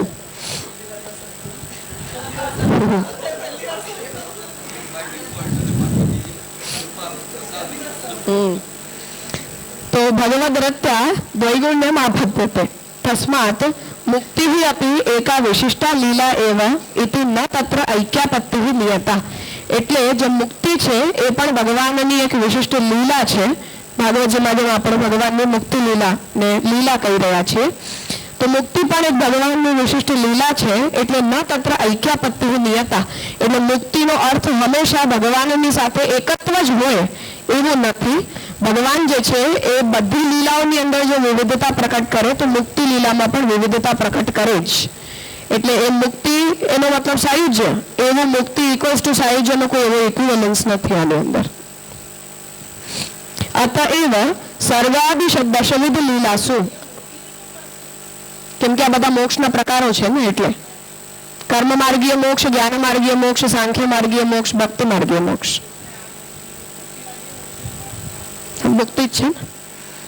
અતએવ સર્ગાદિ દશવિધ લીલાસુ એટલે જ સર્ગાદિ દશવિધ લીલાઓમાં ભાગવતીએ એકાદશ સ્કંદે, ભાગવતજીના એકાદશ સ્કંદમાં ભગવતઃ ઉપાંત્યાયાઃ મુક્તિરૂપાયાઃ ભગવદ લીલાયાઃ પ્રભેદાઃ એટલે જે ભગવાનને પ્રાપ્ત કરવા વાળી, ઉપાંતિ એટલે પ્રાપ્ત કરવું, તો જે ભગવાનને પ્રાપ્ત કરાવી આપે એવી મુક્તિરૂપ જે ભગવાનની લીલા છે એના પ્રભેદ સાલોક્ય સાર્ષ્ટિ સામીપ્ય સારૂપ્ય સાયુજ્યૈકત્વ રૂપાઃ પ્રતિપાદિતાઃ એટલે જ એ મુક્તિના આ 5 પ્રકારોનું નિરૂપણ જે છે એ મુક્તિ લીલાના અંતર્ગત કરવામાં આવ્યું છે. કે મુક્તિ હંમેશા એક જ પ્રકારની હોય એવું નથી, મુક્તિ પણ અનેક પ્રકારની હોઈ શકે છે. એક જ સાયુજ્ય એકત્વ રૂપ. અંતિમે દ્વાદશ સ્કંદે ને પછી 11મા સ્કંદમાં મુક્તિ લીલાનું આ રીતે નિરૂપણ કરી પછી 12મા સ્કંદમાં આશ્રય લીલા બ્રહ્મ સ્વરૂપે પ્રત્યાપત્તિ તયા છે નિરૂપિતા. હવે આશ્રય લીલા એ બ્રહ્મના સ્વરૂપમાં પ્રત્યાપત્તિ એટલે પાછું જવું. તો બ્રહ્મના સ્વરૂપમાં જ્યાંથી આપણે આવ્યા હતા ત્યાં જ આપણું પાછું જતા રહેવું, અંતતઃ એને જ આપણે પોતાનો લક્ષ્ય, દુનિયાનો છેડો ઘર એવી રીતે. તો એ ભગવાનમાં આશ્રય ભાવાપન્ન થવું એ દુનિયાનો છેડો ઘર છે. એવી રીતે દ્વાદશ સ્કંદની આશ્રય લીલામાં એનું નિરૂપણ કરાયું છે. ત્યાં જેટલા મહાપ્રભુ જે પ્રકાર બતાવ્યા છે એ બધા ગુણતઃ પણ છે, સ્વરૂપતઃ પણ છે, લીલાતઃ પણ છે, સાધનતઃ પણ છે, ફલતઃ પણ છે, પ્રમાણતઃ પણ છે અને પ્રમેયતઃ પણ છે.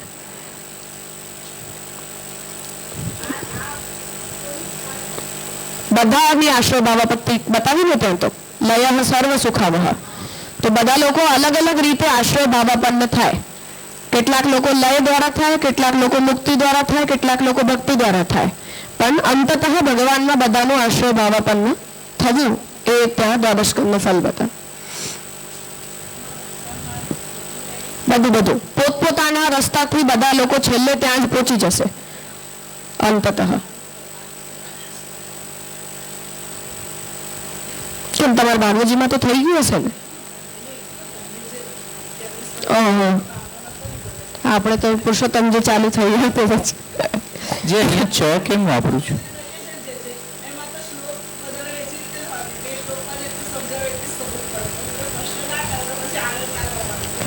તો પ્રશ્ન કરવાનો ને શું કામ આગળ ચાલે?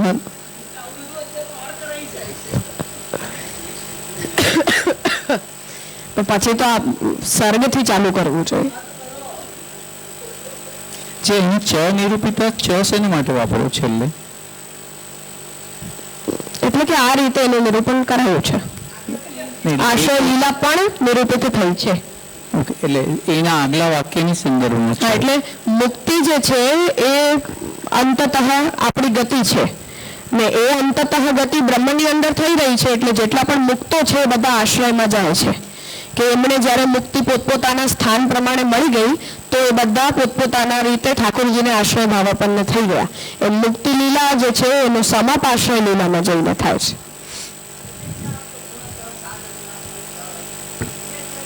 નહીં, ચકાર જે છે એ મુક્તિ લીલાની કન્ટિન્યુટી આશ્રય લીલાના રૂપમાં થાય છે એટલે કહી રહ્યા છે કે મુક્તિ લીલા ઉપર નહીં તો પૂરું થઈ જવું જોઈએ ને કે બધા મુક્ત થઈ ગયા, પણ એવું નહીં. જે મુક્તો છે એ બધાએ પણ છેલ્લે ઠાકોરજીમાં આશ્રય ભાવાપન્ન થાય ત્યારે જઈને આપણી સ્ટોરી પૂરી થાય. એ તો ત્યાં છે ત્યાં જ રહે. એ લોકો તો સર્ગથી જ કાઉન્ટ નથી થતા ને, તો પછી આશ્રય કહેવાની એમની જરૂર જ ક્યાં પડે?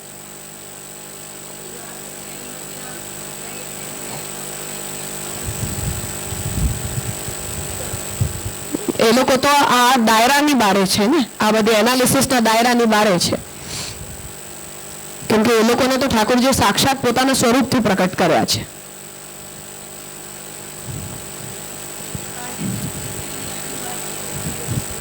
હા, આપણા બધા એનું મેટર છે આ બધું.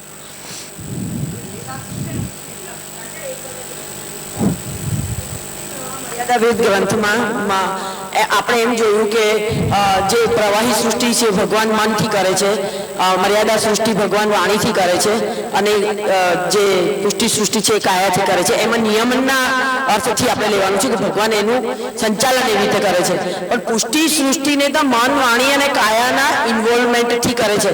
એનો મતલબ ત્યાં આગળ નિયમનથી જ લેવાનું છે કે ભગવાનના શ્રીઅંગમાંથી જ આ જે સૃષ્ટિ લીલામાં જે પુષ્ટિ જીવો પ્રગટ થાય છે. અર્થ છે, બંને અર્થ છે. શુદ્ધ પુષ્ટિ છે એનું સાક્ષાત કાયાતઃ પ્રાકટ્ય છે. શુદ્ધ પુષ્ટિ એ તો પાછા શુદ્ધ પુષ્ટિ જે છે એ તો આપણે નિત્ય મુક્ત જીવો નહીં ગણીએ. નિત્ય મુક્ત જ એમનું પ્રાકટ્ય એટલે નિત્ય લીલા સૃષ્ટિ સાક્ષાત ઠાકોરજીના સ્વરૂપથી પ્રકટ થાય છે. અચ્છા. અને બાકી જે છે એ તો જે રીતે આપણે તો અક્ષરથી પ્રકટ થઈને પણ પછી ભગવાનને પ્રાપ્ત કરીએ.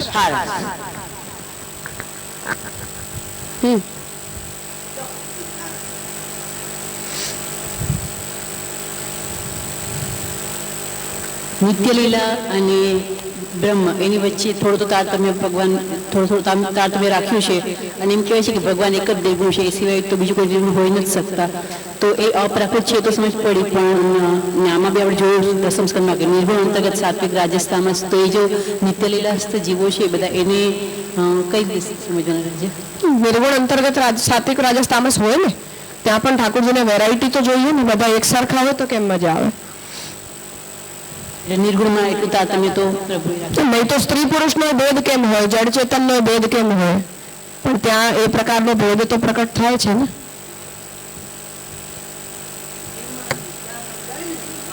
મધ્વાચાર્ય સમજાવ્યું ને કે નિર્ગુણમાં સાત્વિક રાજસ તામસ છે, ત્યાં પણ આપણે પણ નિર્ગુણ, આપણે પણ એવું જ માનીએ છીએ. સતી ચ એવમ, જો આવું હોય તો બ્રહ્મૈક્યેપી, બ્રહ્મની અંદર બધું એક ભાવ રૂપ છે, એકત્વમાં છે, તો પણ કર્મોપાસન જ્ઞાન ભક્તિ નામ તત્ફલાનામ વા સંકીર્ણતા નૈવ સંભવતી. તો આવી સ્થિતિમાં બ્રહ્મની અંદર એકત્વ હોવા છતાં પણ કર્મ, જ્ઞાન, ઉપાસના, ભક્તિ વગેરે જેટલા પણ ફલો છે એ બધાની અંદર કોઈ પ્રકારની સંકીર્ણતાની સંભાવના ન રહે, મતલબ કે ન્યૂનતા. યદ્યપિ પ્રાયશઃ કર્મણો ભક્તિ જ્ઞાનાભ્યામ સહ, કે જો કે સામાન્યતયા કોઈ પણ વ્યક્તિ કર્મ કરતો હોય તો એ જ્ઞાન અને ભક્તિ પણ એની અંદર થોડા થોડા તો હોય જ.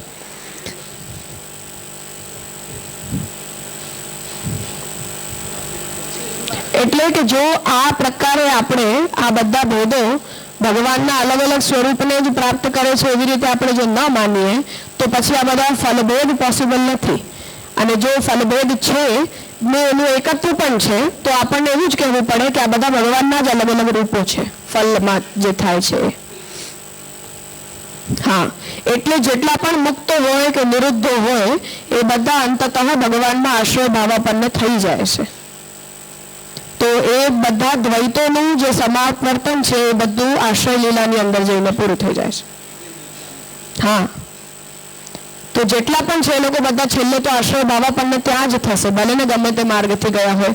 તો આ રીતે આપણે બહુત્વ અને એકત્વ એ બંનેને મેનેજ કરીએ છીએ, કહેવાનો મતલબ એ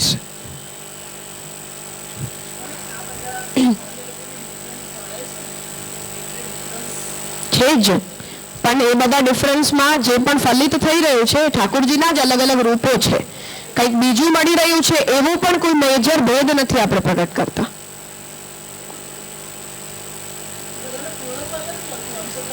ભલે અંશતઃ મળે પણ એ ઠાકોરજી જે એ રૂપે થઈ રહ્યા છે ને ફલિત યથાધિકાર. નહીં તો આપણે રામાનુજાચાર્યની જેમ એવું કહેવું પડે કે ભાઈ આ તો મુક્તિ મુક્તિ જ નથી. પણ આપણે એવું નથી કહી રહ્યા.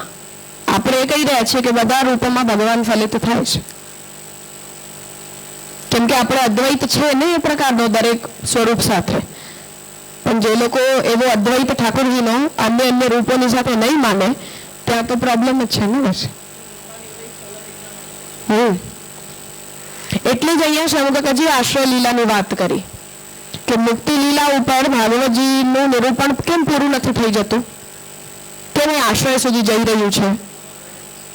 કેમ કે જેને જ્યાં છોડ્યા છે એ બધાને પણ ઠાકોરજી લાવશે પોતાના સુધી. છેલ્લે તો કોઈ ગમે ત્યાં રહ્યું હોય, એ ચાહે પ્રવાહી હોય ચાહે ચર્ષણી હોય, જેવું પણ હોય, તો જેને ઠાકોરજીએ પોતાની લીલાના ડેવલપમેન્ટમાં જ્યાં જ્યાં છોડ્યા છે, તો કોઈકને બધાના અલગ અલગ સ્ટેશન છે. આ તો કેટલાક જીવો જે છે એ કેવલ પોષણ લીલા સુધી આવી રહ્યા છે, કેટલાક જીવો ઈશાનું કથા સુધી આવી રહ્યા છે, એનાથી આગળ આવીને કોઈક નિરોધ સુધી આવી રહ્યું છે, નિરોધવાળા મુક્તિ સુધી આવી રહ્યા છે. પણ પછી પોષણમાં જે લોકોને છોડ્યા હતા, સર્ગમાં જેને છોડ્યા હતા, આશ્રયમાં ઠાકોરજી બધાને લઈને આવશે.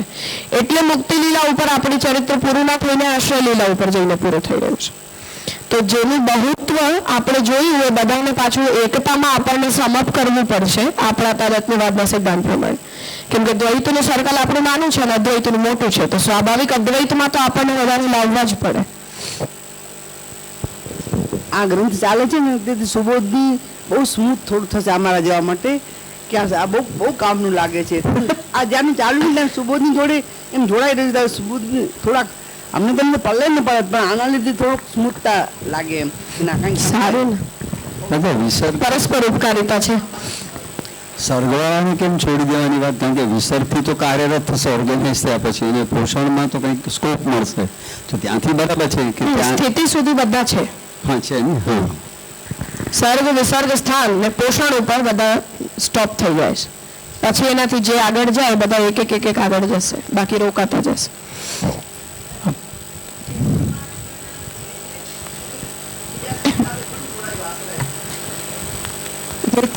જે તે માર્ગ દ્વારા ભગવાનના જે સ્વરૂપ મળે છે તો એ બધા માનસિક આનંદ છે અને ભક્તિમાં પૂર્ણ આનંદ છે. એ રીતે ભલે ભગવાનના જ સ્વરૂપનો આનંદ છે પણ આંશિક છે. એટલે ભક્તિની એવી રીતની મુખ્યતા. હા, એટલે આપણે ઉદ્ધવ ગીતાના પહેલે દિવસે એવું સ્ટેટમેન્ટ આપ્યું હતું કે જેમ અત્યારે કહ્યું કે પોષણ લીલાવાળા તે અટકી ગયા પછી ના અટક્યા, પણ છેલ્લે આ બધાને આશ્ચર્ય કે મુક્તિ એ બધામાં એનું મેન્શન થશે તો એ પોર્શન આપણે બાકી રહી ગયું છે. હું તો પહેલા દિવસથી એ મતમાં છું કે એવી રીતે ખંડિત સેક્શન ભણાય જ નહીં. ખંડિત નહીં પણ એક્સ્ટ્રા બાકી તો ખરું ને. પણ એ બધું ટોપિક સર્ગથી જ સ્ટાર્ટ થાય અને આશ્રય ઉપર જ એની ફૂલ સ્ટોપ આવે. તો એમ આખું જ કરવું જોઈએ. એ આપણને એટલો ટોપિક સમજવું તો એટલે આપણે એને વચ્ચેથી ઉપાડી લીધું, બટ એ બેકલોગ તો આટલો આખો લઈને જ આવે એ ટોપિક. કેમ કે આશ્રય ભાવપત્તિમાં જઈને પછી મહાપ્રભુ જેવું કે લયા સર્વ સુખાવહ, તો સર્વ હક તો પછી આપણે એને સર્ગથી અને પોષણથી તો લાવવા પડશે ને બધાને. એ ખાલી મુક્તોનો આશ્રય થશે એવું થોડી છે, બધાને ભગવાન આશ્રય બનશે ને ત્યાં. તો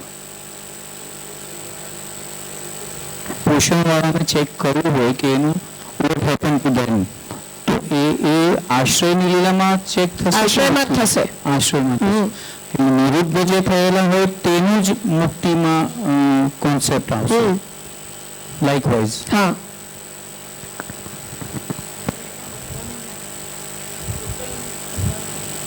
બધાનું નહીં. પછી આશ્રય ભાવા બંનેમાં બધા આવી જશે. यद्यपि प्रायशः कर्मणो भक्ति ज्ञानाभ्याम सह કે જો કે સામાન્યતયા કોઈ પણ કર્મ કરનારો વ્યક્તિ હોય એમાં ભક્તિ અને જ્ઞાન નદારા દો એવું તો ન જ હોય, તો એમાં પણ કર્મમાં ભક્તિ અને જ્ઞાન સાથે હોય. જ્ઞાનસ્ય ચ ભક્તિ કર્મભ્યામ સહ, અને જ્ઞાન જે છે એ પણ ભક્તિ અને કર્મની સાથે જ હોય. તથૈવ ભક્તેઃ જ્ઞાન કર્મભ્યામ સહ સમુચ્ચયમ સમુપદિશતાપી, એ જ રીતે ભક્તિનું પણ જ્ઞાન અને કર્મની સાથે સમુચ્ચય સારી રીતે ઉપદિષ્ટ છે. તો પણ ભગવતા નૂનમ સ્વમુખારવિંદેન એવ, ભગવાન ચોક્કસ જ પોતાના મુખારવિંદ દ્વારા કર્મ જ્ઞાન ભક્તિ લબ્ધાનામ ફલાનામ મિથઃ પાર્થક્યમ ગીતમ, તો પણ ઠાકોરજીએ પોતાના મુખારવિંદથી જ કર્મ જ્ઞાન અને ભક્તિ ત્રણેય માર્ગને પ્રાપ્ત કરેલા લોકોની વચ્ચે, એમને પ્રાપ્ત થનારા ફલની વચ્ચે પાર્થક્યનું નિરૂપણ કરી રહ્યા છે. તથા હિ નિષ્કામ કર્મ લભ્ય ફલ વિષયે, હવે અહીંયા એ વચનોને કનેક્ટ કરી રહ્યા છે કે જ્યાં ઠાકોરજીએ બધા માર્ગોનું ફલ બતાવ્યું છે, અલગ અલગ ફલ વચ્ચે, આ બધાની વચ્ચે કે આ બધાના બહાને તો નહીં પણ આ બધાની વચ્ચે, એટલે કર્મ જ્ઞાન ભક્તિની વચ્ચે ભક્તિમાં, એવી રીતે. તો એમાં વચ્ચે યુઝ કરવો તો મિથઃ પદ યુઝ થાય. અમોંગ, અંગ્રેજીમાં જેને અમોંગ કહીએ ને એવી રીતે. હા હા, એ બહાને નિષ્કામ કર્મ લબ્ધે ફલ વિષયે. હવે નિષ્કામ કર્મ જે કરે એમને પ્રાપ્ત થનારા ફલના વિષયમાં ઠાકોરજીના જે વચન છે એને અહીંયા લઈ રહ્યા છે. યસ્તુ આત્મરતિરેવ સ્યાત આત્મતૃપ્તઃ ચ માનવઃ આત્મન્યેવ ચ સંતુષ્ટઃ તસ્ય કાર્યમ ન વિદ્યતે. જે વ્યક્તિ પોતાની આત્માથી પ્રેમ કરે, પોતાની જ આત્મામાં જે તૃપ્ત હોય એવો જે મનુષ્ય છે એ પોતાની આત્મામાં જ સંતુષ્ટ છે, એટલે એને કોઈ અન્ય કાર્ય બીજું કંઈ પ્રાપ્ત કરવા માટે કરવું નથી પડતું. નૈવ તસ્ય કૃતેનાર્થો નાકૃતેન ઇહ કશ્ચન, એ કંઈ કરે તો એને એનાથી કંઈ મળવાનું નથી, ને નહીં કરે કંઈ પણ તો પણ એનું એમાં કોઈ ઘટવાનું નથી. તસ્માદ અસક્ત સતતમ કાર્યમ કર્મ સમાચાર, એટલે આસક્ત થયા વિના બધા કર્મોથી અસક્ત થઈને, આસક્તિ છોડીને દરેક કાર્યમાં પોતાના કર્મનું અનુસરણ કરવું. અસક્તો હિ આચરણ કર્મ પરમ આપનોતિ પુરુષ, જે મનુષ્ય આ રીતે નિષ્કામ ભાવથી કર્મ કરે એ પરમ પુરુષને પ્રાપ્ત કરે. પ્રકૃતે ક્રિયમાણાની ગુણૈ કર્માણી સર્વશો, પ્રકૃતિના ગુણોથી પ્રભાવિત થઈને આપણે જેટલા પણ કર્મો કરીએ એ બધા અહંકાર વિમૂઢ આત્મા કરતા હમિતિ મન્યતે, કે હું કરતા છું એવું એ વ્યક્તિ માને છે. તત્વવિત્તુ ગુણકર્મ વિભાગયો ગુણાહ ગુણેશુ વર્તન્તે ઇતિ મત્વાને સજ્જતે, પણ જે વ્યક્તિ તત્વને જાણનાર હોય એ પોતાને કર્તાનું અભિમાન ન લાવીને ગુણો જ ગુણોની અંદર વ્યવહાર કરી રહ્યા છે એવું જાણીને અને એ બધાથી દૂર રહે. મયી સર્વાણી કર્માણી સંન્યસ્ય અધ્યાત્મ ચેતસા નિરાશી નિર્મમો ભૂત્વા યુદ્ધસ્વ વિગત જ્વરઃ, એટલે મયી સર્વાણી કર્માણી, મારી જ અંદર બધા કર્મોને સમર્પિત કરીને સંન્યાસ્ય, જેને મહાપ્રભુજી કર્મફળ ત્યાગરૂપ સંન્યાસ કહી રહ્યા છે, એ આ પ્રકારના સંન્યાસનું ગ્રહણ કરીને અધ્યાત્મ ચેતસા એટલે તત્વજ્ઞાન દ્વારા પોતાના ચૈતન્યના સ્વરૂપને જાણીને નિરાશી બધી આશાઓને છોડી, નિર્મમો બધી મમતાને છોડી, યુદ્ધસ્વ વિગત જ્વરઃ, એ વ્યક્તિ જે છે એ અર્જુનને ઠાકોરજી કહી રહ્યા છે કે એટલે તું આ પ્રકારનો યુદ્ધ કર અને પોતાના બધા દુઃખોને છોડી દે. તો નિષ્કામ કર્મ છે અને એનાથી પરમ આપનોતિ પુરુષ, એ રીતે નિષ્કામ કર્મનું ભગવાન અહીંયા ફલ બતાવ્યું છે. અન્ય દેવોપાસના લભ્ય ફલ વિષય, બીજા દેવતાઓની ઉપાસનાથી પ્રાપ્ત થનારના ફલના વિષયમાં ઠાકોરજીના જે વચનો છે એ કહી રહ્યા છે કે યેપી અન્ય દેવતા ભક્તાઃ યજન્તે શ્રદ્ધયાન્વિતાઃ તેપી મામેવ યજંતી અવિધિપૂર્વકમ, જે લોકો અન્ય દેવતાઓનું ભજન કરે છે શ્રદ્ધાપૂર્વક, એ લોકો પણ અવિધિપૂર્વક તો મારું જ ભજન કરે છે. યાંતિ દેવ વ્રતા દેવાન, જે લોકોએ દેવતાની ઉપાસનાનું વ્રત લીધું છે એ લોકો દેવતાઓને પ્રાપ્ત કરે છે. પિતૃન યાંતિ પિતૃવ્રતા, પિતૃઓનું અનુસરણ કરનારા પિતૃને પ્રાપ્ત કરે.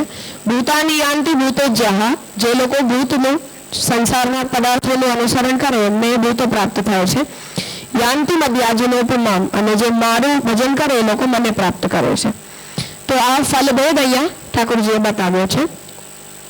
જ્ઞાન લભ્ય ફલ વિષય, હવે જ્ઞાન માર્ગથી પ્રાપ્ત થનારા ફલના વિષયમાં જે ઠાકોરજીના વચનો છે એ કહી રહ્યા છે. સંસાર અસક્ત બુદ્ધિ સર્વત્ર જીતાત્મા વિગત સ્પૃહ નૈષ્કર્મ્ય સિદ્ધિમ પરમામ સન્યાસેનાદિ ગચ્છતિ. જેણે પોતાની બુદ્ધિને અનાસક્ત કરી દીધી છે, પોતાની ઇન્દ્રિયોને જીતી ચૂક્યો છે, સ્પૃહા જેની જઈ ચૂકી છે, નૈષ્કર્મ્ય સિદ્ધ થઈ ચૂક્યું છે, એવો સંન્યાસ માર્ગનું અનુસરણ એ વ્યક્તિ કરે છે. સિદ્ધિમ પ્રાપ્તો યથા બ્રહ્મ તથા આપનોતિ, અને સિદ્ધિ શું મળે છે તો એ બ્રહ્મને પ્રાપ્ત કરે છે.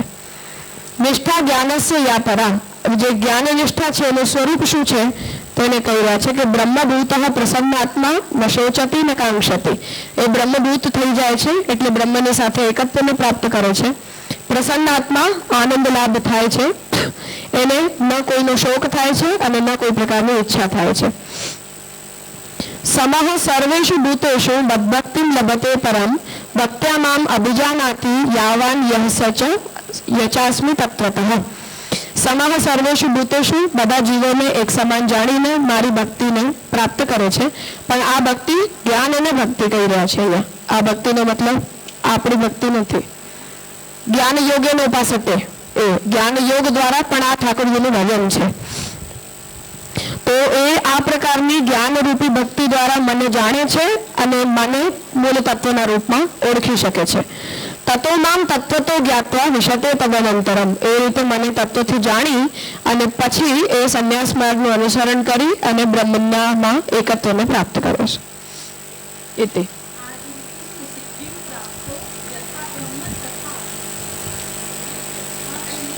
જેવું બ્રહ્મ છે એવું ફલ એને મળે છે, એટલે બ્રહ્મ મળે છે, બ્રહ્મરૂપ થઈ જાય છે.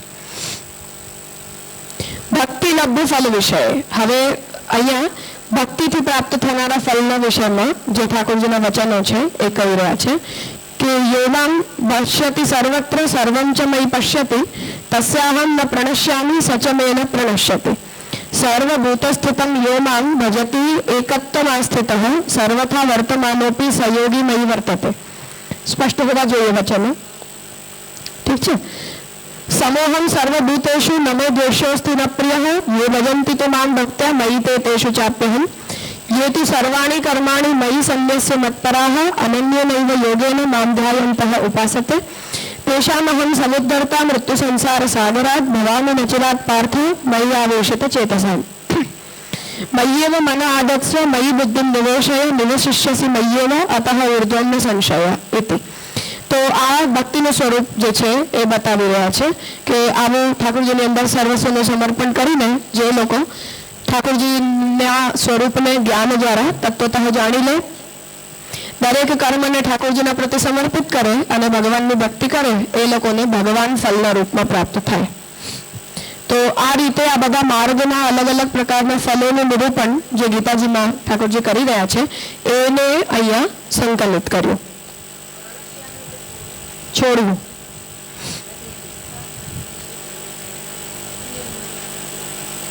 હા હા, અંશતઃ તો હોય જ ત્યાં બધામાં. કેમ કે ભક્ત પણ નૈષ્કર્મ્યને તો નહીં જ અનુસરણ કરે ને, નહીં જ કરે. એ પણ કર્મ અને જ્ઞાન તો એની અંદર છે જ. હા, એના વગર તો એ એક્ઝિસ્ટ જ નહીં કરે, બિલકુલ. અને એ માર્ગની પણ આવશ્યકતા છે ને, એ માર્ગ એના વગર ચાલી જ નહીં શકે.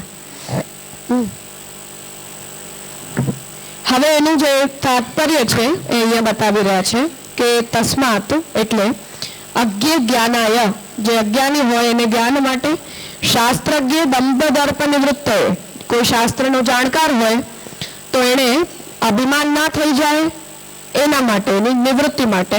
સર્વજ્ઞ મુક્ત, કોઈ સર્વજ્ઞ હોય તો એને મુક્તિ માટે, મુક્તિ ભક્તિ અર્થમ, અને કોઈ મુક્ત હોય તો એને ભક્તિ માટે. ભક્તિ ઈષ્યતે, ભક્તિની જરૂર પડે છે. તો અજ્ઞને જ્ઞાન માટે ભક્તિની જરૂર પડે છે, શાસ્ત્ર જાણકારને અહંકાર નિવૃત્ત કરવા માટે ભક્તિની જરૂર પડે છે, સર્વજ્ઞ હોય એને મુક્તિ માટે ભક્તિની જરૂર પડે છે, અને મુક્તોને ભક્તિ પ્રાપ્ત કરવા માટે ભક્તિની જરૂર પડે છે. ઇતિ ન્યાયેન, આ ન્યાય પ્રમાણે સર્વત્ર ભક્ત્યપેક્ષાયામ અપી, દરેક માર્ગીને ભક્તિની જરૂર તો પડે જ છે, તો પણ ન સર્વત્ર ભક્તિ સ્વરૂપૈક્યેન, તો પણ આ બધાની અંદર રહેલી ભક્તિ એક સરખી નથી હોતી. તો ન સર્વત્ર ભક્તિ સ્વરૂપૈક્યેન સમાન ફલદાતૃત્વમ, એટલે બધાના અંદર અલગ અલગ અપ્રોચથી જે થોડી થોડી ભક્તિ છે એ દરેક ભક્તિ એક સરખી નથી, એટલે એક જ ફલ આપી દેશે એવું પણ નથી.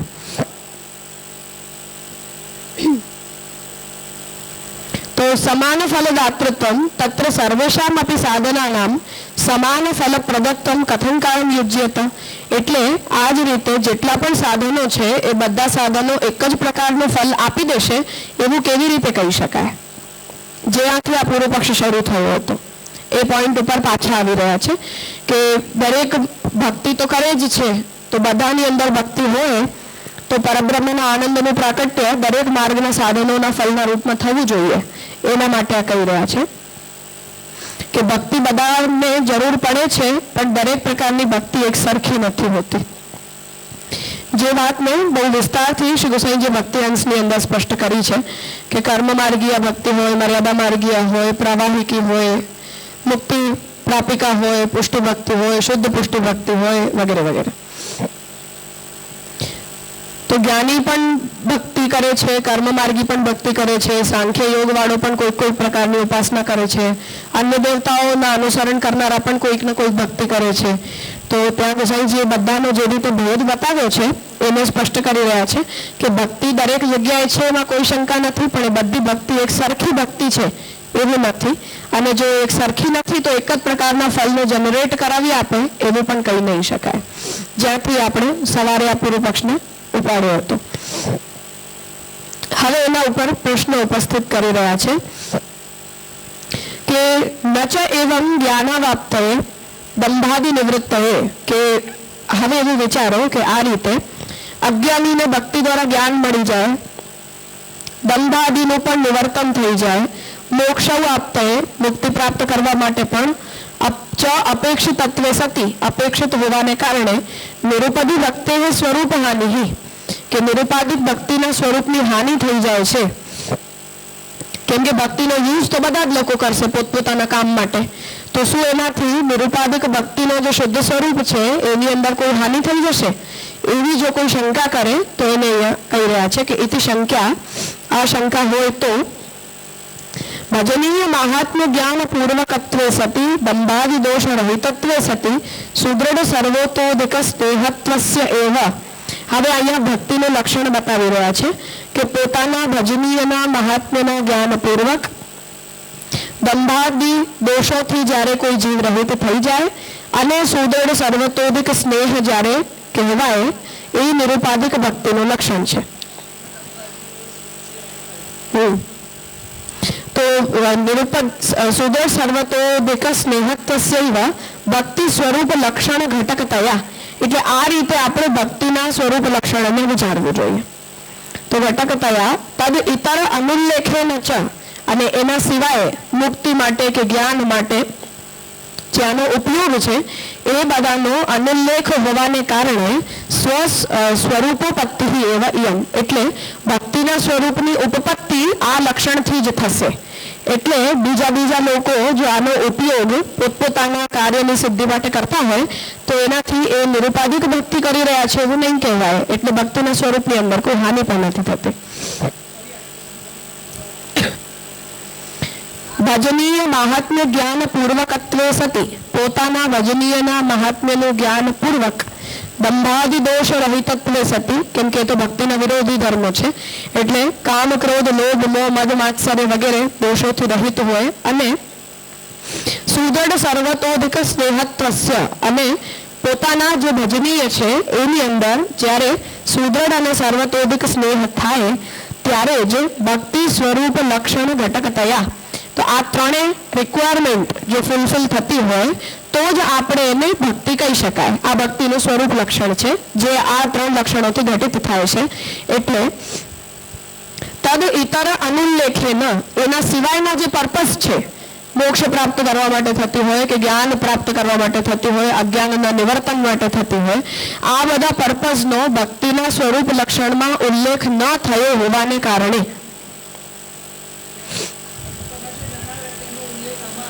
લક્ષણમાં નથી કર્યો, તો એનો અનુલ્લેખ હોવાને કારણે સ્વરૂપોપપત્તિ એવ ઇયમ, એટલે આ જ રીતે જે ત્રણ લક્ષણો બતાવ્યા, વિશેષણ આપ્યા, એનાથી જ ભક્તિનું સ્વરૂપ લક્ષણ ઘટિત થશે, એના સિવાય નહીં થાય. એટલે બીજા બધા પર્પસ જે છે એ નિરુપાધિક ભક્તિના સ્વરૂપમાં મિશ્રિત થઈ જ નહીં શકે.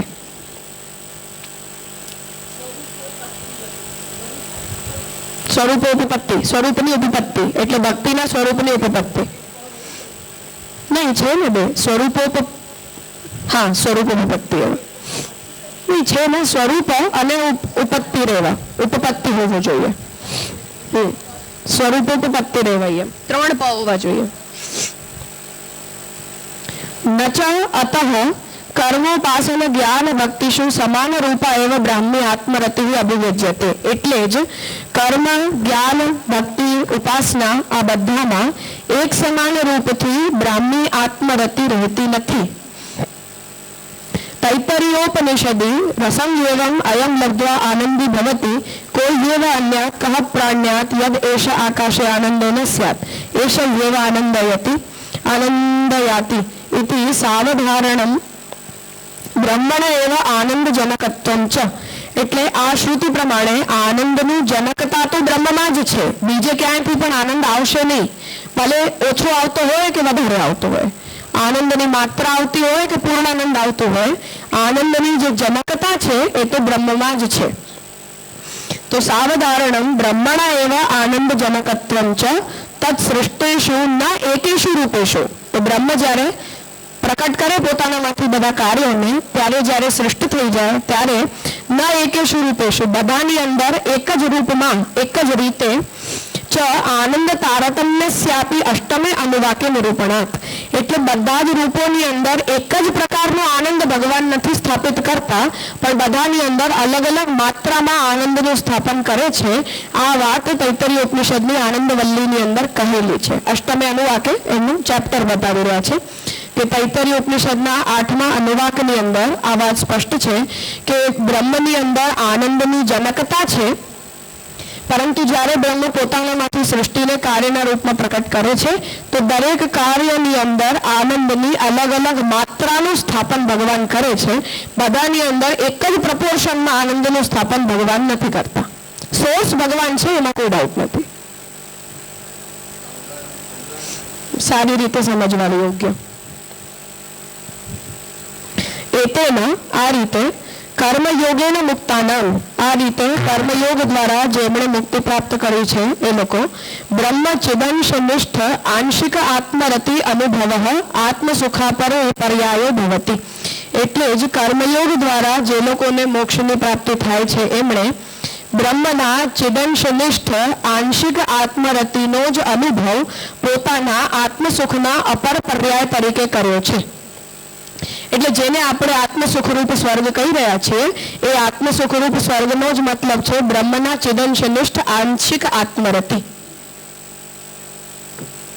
ઠીક છે? તો કર્મયોગ દ્વારા જે આત્મરતિ મળે છે કે જેટલા પોર્શનનો આનંદ મળે છે એ આટલો જ મળે છે કે બ્રહ્મના ચિદંશની અંદર રહેલી આંશિક આત્મરતિ, એ આંશિક આત્મરતિના અનુભવને જ આપણે આત્મસુખરૂપ સ્વર્ગ તરીકે બોલી રહ્યા છીએ. તો એનો મતલબ કે કર્મયોગથી પ્રાપ્ત થનારી મુક્તિમાં આત્મરતિની આટલી માત્રા છે, 10% કહી દો, હા આંશિક. એટલે કે મારી જીવાત્માની અંદર જેટલા પર્સન્ટની આત્મરતિ છે એટલી આત્મરતિ આત્મસુખરૂપ સ્વર્ગ પ્રાપ્ત કરો ત્યારે પ્રકટ થઈ જાય. જે આત્મરતિ અત્યાર સુધી આવિદ્યક હોવાને કારણે મારામાં દબાવેલી છે. ના ના એ નહીં, મારી જીવાત્મામાં પણ તો કોઈક આનંદની માત્રા છે ને, બસ એ આનંદની માત્રાનો અનુભવ તમને થવા લાગી જાય.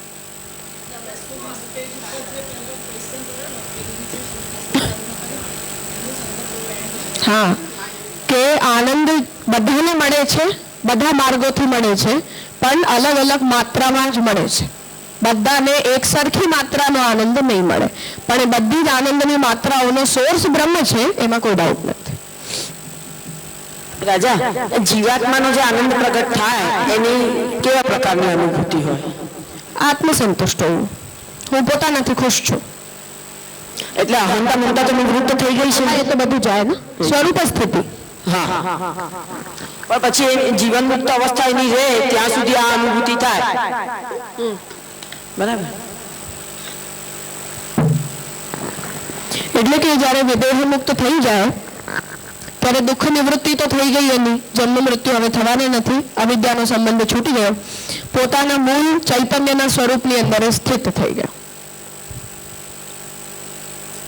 કે હું પોતાનાથી ખુશ છું, હવે જેમ છું. હા, એક જગ્યાએ રહે શાંતિથી. હા, બસ એમ ક્યાંક આપણે આમ સ્ટોપ કરી દીધું હોય કોઈકને. એની એવી ગતિ ભગવાન કરે. હા હા, ઠાકોરજી આ પ્રકારની મુક્તિ આપે. એટલે કોઈ જગ્યાએ એની સ્થિતિ કરી દે.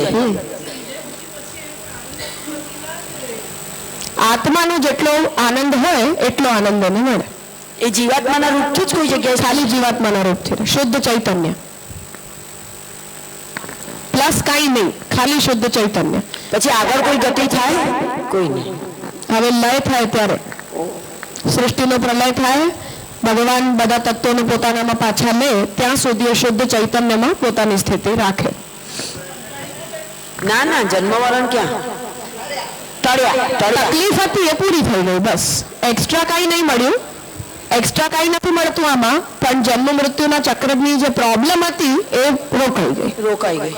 એને દુઃખ પણ એ જતું જન્મ મરણનું જ ને. એટલી તકલીફ હતી કે ભાઈ આ રોકાવું જોઈએ. જેમ ભગવાન બુદ્ધ કહે ને કે બસ આ એક દીવો ઓલવાઈ જવો જોઈએ, ખાલી પછી શું થયું નહીં પૂછવાનું.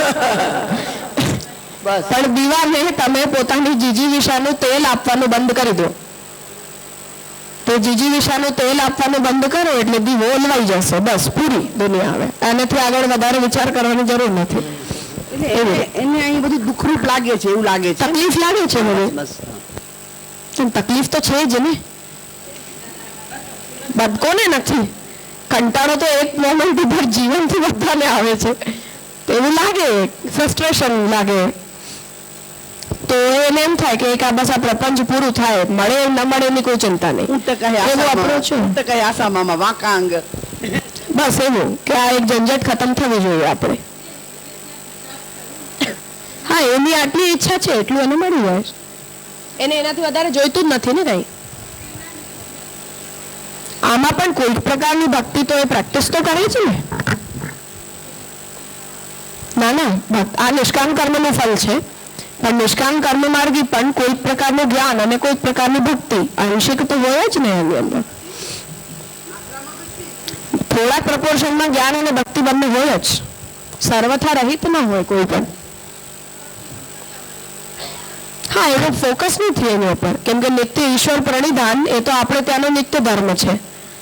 તો તમે ભક્ત છો ચાહે ભક્ત નથી, કે તમને મુક્તિ જોઈએ છે ચાહે મુક્તિ નથી જોઈતી, ચાહે તમને સંસારમાં રહેવું હોય, પણ નિત્ય દેવાર્ચન એ તો આપણે ત્યાં નિત્ય ધર્મ છે, બધા કરે જ, કમ્પલસરી છે. તો એટલા માત્રામાં ભક્તિ હોય, થોડું થોડું જે કરતા હોય, પંચદેવો પસંદ કરે કે બેસિકમાં બેસિક તમે પંચોપચાર પૂજા કરો, આટલું તો સનાતની માત્ર માટે નિત્ય ધર્મ છે. તો એટલા પર્સન્ટમાં ભગવાન પ્રત્યે થોડી ઘણી ભક્તિ તો હોય જ, પણ એના તરફ એટલું લક્ષ્ય ના હોય કે મને આ જ જોઈએ છે, એવું ના હોય. સાધનનું આ ફળ થોડુંક સાંખ્ય યોગ અને નિષ્કામ કર્મ ત્રણનું આ સરખું ફળ છે.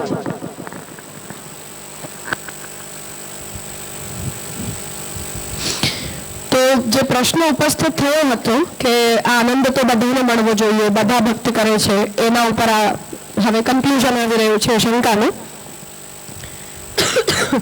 કે આનંદ જે છે એનો ઉદ્ગમ તો બ્રહ્મથી થાય છે, પણ બધાની અંદર ભગવાન પોતાની આનંદની અલગ અલગ માત્રાનું સ્થાપન કરે છે. તો જેમ આનંદવલ્લી જ્યારે એવું કે એક મનુષ્યનો આનંદ, એના કરતાં શતગુણિત હોય તો એક રાજાનો આનંદ, એના કરતાં શતગુણિત કરો તો ચક્રવર્તી રાજાનો આનંદ. તો એમ જે આનંદવલ્લી આનંદની ગણના કરી રહી છે અક્ષર પર્યંત, તો એ બધા આનંદની માત્રાઓનું સ્થાપન ભગવાને જ કર્યું છે ને એ રીતે કે તમારામાં આટલો આનંદ, આમનામાં આટલો, આમનામાં આટલો, આમનામાં આટલો, એવી કરીને. તો એ જે અષ્ટમ અનુવાક અહીંયા શ્યામકાકાજી ઉદ્ધૃત કરી રહ્યા છે તેનો તાત્પર્ય એ છે કે ભગવાને પોતાના આનંદને આવી રીતે વહેંચ્યું છે બધાને અલગ અલગ પ્રપોર્શનમાં. એટલે આનંદ બધાની પાસે છે અને બ્રહ્મનો જ આનંદ છે, પરંતુ એની માત્રા તો અલગ જ રહેવાની છે. એમાં એવી ના થઈ શકે કે દરેક જીવને બધા સાધનોથી એક સરખો આનંદ મળી જાય. એટલે એ આનંદની માત્રાની અંદર જે ડિવિઝન છે એને જ અહીંયા સમજાવી રહ્યા છે કે બેર મિનિમમ જેને મળે છે એ કર્મયોગી છે અથવા સાંખ્ય અને યોગ માર્ગ, ત્રણેયનો આની અંદર અંગીકાર કરવાનો કે એમની અંદર ચિદંશનિષ્ઠ જે આંશિક આત્મરતિ હોય એનો જ અનુભવ આત્મસુખરૂપ સ્વર્ગ, જેને ફલના રૂપમાં આપણે કહી રહ્યા છીએ, એના રૂપમાં સૌથી નાનામાં નાના પ્રપોર્શનની આત્મરતિ, કે આ બ્રહ્મના આનંદની નાનામાં નાની માત્રા એમનામાં આ મુક્તિની અંદર પ્રકટ થાય. એમાં જે આનંદ એને મળે છે તો એ આપણી દ્રષ્ટિએ આપણે એને આંશિક કહીએ છીએ, પણ એ જે ઉપાસના જે કંઈ કરી રહ્યો છે એના માટે તો એ પૂર્ણાનંદ હશે ને. એને તો એટલું જોઈતું હતું, તો ખુશ છે એનાથી. કારણ કે આપણે આ ભેદ જે છે કે બ્રહ્મનો આનંદ કે અક્ષરનો આનંદ કે બ્રહ્મલોક, એ આપણા પૂરતું, આ સંપ્રદાય પૂરતું જ છે કે પછી બધે શાસ્ત્ર કહી જ રહ્યું છે. આનંદવલ્લી કઈ આપણા સંપ્રદાયનો ગ્રંથ થોડી છે, ઉપનિષદ કહી રહ્યું છે આ વાત. પણ કોઈ એવું કહે કે હું આટલામાં ખુશ છું. પદ્મનાભદાસજી એવું કહે કે હા હું તો છોલા ધરીને ખુશ છું. તો ખુશ છો ને તમે? તો એમાં પુરુષોત્તમદાસ કે દામોદરદાસ ચાંદી અને સોનાના પાત્રોમાં ઠાકોરજીને ભોગ ધરતા હોય, એ કમ્પેરિઝનનો વિષય જ નથી બે લોકોની વચ્ચે. તો એવું કહી રહ્યા છે કે મને આટલું ચાલે છે, મને સારું લાગે છે, તો એવું કરી રહ્યા છે. એમને સોનાના પાત્રમાં અમરસ ભોગ ધરો અને ચાંદીના પાત્રમાં ખીર ધરો, એવી સેવા કરવી છે, તો એ રીતે ખુશ છે. મને 20,000 રૂપિયા મહિને મળે છે, હું ખુશ છું, મને જોઈતું જ નથી ને વધારે. તો બાકી દુનિયામાં તો માણસો અબજોપતિ હોય છે, પણ કોઈની એવી મહત્વાકાંક્ષા જ ના હોય તો.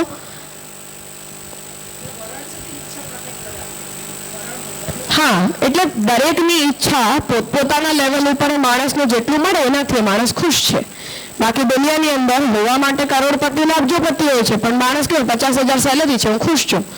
તો તને નથી જોઈતી વધારે તો ઠીક છે ને, જે તમને મળે છે તમે ખુશ છો એમાં.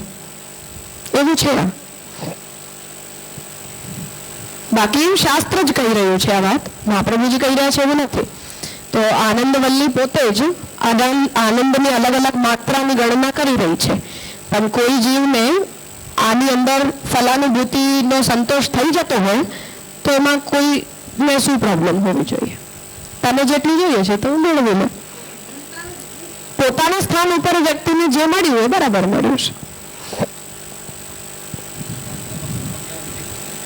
ના, આ બ્રહ્મજ્ઞાન સહિત છે. પણ બ્રહ્મજ્ઞાન સહિત હોવા છતાં પણ બ્રહ્મ પ્રાપ્તિ એનો ફોકસ નથી, દુઃખ નિવૃત્તિ એનો ફોકસ છે. કેમ કે સાંખ્ય માર્ગીને પણ તત્વોની ઉત્પત્તિ બ્રહ્મથી થાય છે, એટલે બેસિક બ્રહ્મજ્ઞાન તો હોય જ ને. એ નિરીશ્વર સાંખ્યનું તો ફલ છે નહીં એવી રીતે, પણ ધ્યાન ના હોય ટોપિક ઉપર. અન્ય દેવોપાસનયા, હવે જે બીજો માર્ગ બતાવ્યો એનું ફલ કહી રહ્યા છે કે ભગવાન સિવાય બીજા દેવતાઓની ઉપાસના દ્વારા મુક્તા નામ, જે લોકોને મોક્ષ પ્રાપ્ત થાય એમને તત્ત દેવ લોકાદિશુ, પોતપોતાના આરાધ્ય દેવતાના લોકમાં સાયુજ્યાદિ સૌખ્યમ, સાયુજ્ય, સાર્ષ્ટિ, સારૂપ્ય વગેરે મુક્તિના જે પ્રકારો છે એ બધાનું સુખ તત્ત દેવનિષ્ઠ આનંદ તારતમ્યેન અનુભૂતમ ભવતી. તો જે દેવતાની અંદર આનંદની જેટલી માત્રા હોય એ દેવતામાં મોક્ષ પ્રાપ્ત કરનારા જીવને આનંદની એટલી જ માત્રા પ્રાપ્ત થાય. તો વિભૂતિ રૂપોમાં મોક્ષ થાય તો એની માત્રા એટલી. શિવ વિષ્ણુ ઉત્તમ કોટીના છે, ત્યાં મુક્તિ પ્રાપ્ત કરે તો એને આનંદની માત્રા થોડી વધારે મળે એવી રીતે. હા, પરબ્રહ્મ માનીને કરે તો. હવે જ્ઞાન યોગનું ફલ બતાવી રહ્યા છે કે જ્ઞાન યોગેન મુક્તાનાંતુ, જે લોકોને જ્ઞાન માર્ગ દ્વારા મોક્ષ પ્રાપ્ત થાય છે એમને તો બ્રહ્માનંદે સ્વરૂપેણ એકી ભાવ રૂપો લય એવ, તો એમને તો જે છે એ બ્રહ્માનંદમાં ભગવાનના સ્વરૂપમાં એકી ભાવ રૂપ લયની પ્રાપ્તિ થાય છે, એટલે અક્ષર બ્રહ્મની અંદર થનારો સાયુજ્ય.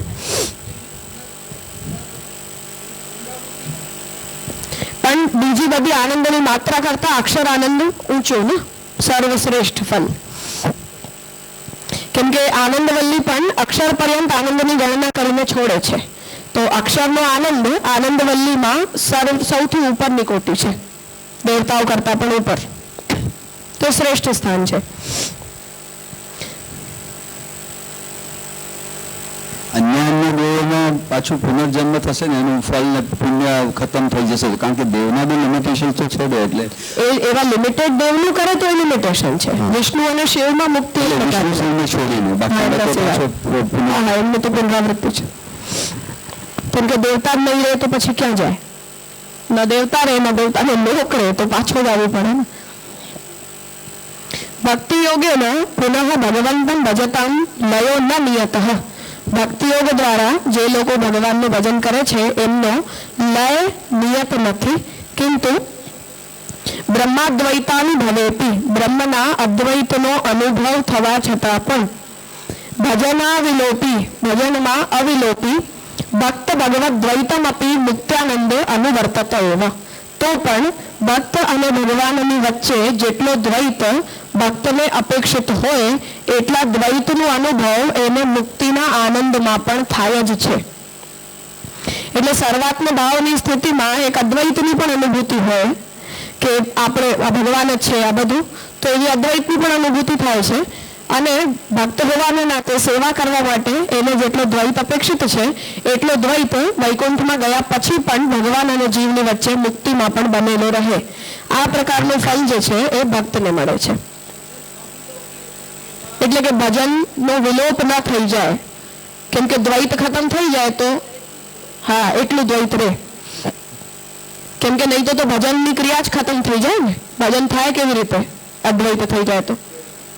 એટલે તસ્માત સુષ્ટુ ઉક્તમ, એટલે જ એ વાત બરાબર કહેવાય છે કે તેને નિરુપધિ પ્રિયત્વસ્ય આનંદ ધર્મત્વમ. એટલે હવે જે ભક્તિના નિરુપાધિક પ્રિયતાને આનંદ ધર્મ રૂપ પુરુષોત્તમજી કહી રહ્યા છે એ વાત બરાબર કહી છે. હવે ફરીથી વાતની અસિદ્ધ થઈ, કેમ કે આ પ્રકારની આનંદ ધર્મ રૂપતા અન્ય માર્ગોના સાધનથી ફલિત થઈ નથી રહી. એટલે એ પ્રકારની આનંદ ધર્મ રૂપતા એટલે પૂર્ણાનંદ ધર્મ રૂપતા તો કેવલ ભક્તિની જ સિદ્ધ થઈ, અન્ય સાધનોની ના થઈ. એતેના ભગવાન હિ ભક્તા નામ ભક્તૌ, આ રીતે ભગવાન જ પોતાના ભક્તોમાં ભક્તૌ નિરુપધિ પ્રિયો ભવતી, ભક્તિ દ્વારા નિરુપાધિક ભાવથી પ્રિય બને છે. તદુક્તમ શ્રીમદ આચાર્ય ચરણૈ હતી. આ વાત શ્રી મહાપ્રભુજીએ પણ કહી છે. સર્વેષાંતુ ફલમ મોક્ષો જીવતામ હરિણા સહ લીલયા પરમમ સૌખ્યમ તતો ભક્તિ ઉચ્યતે. સર્વેષાંતુ ફલમ મોક્ષો, સામાન્યતયા બધા લોકોને તો મુક્તિ જ ફલના રૂપમાં જોઈતી હોય છે.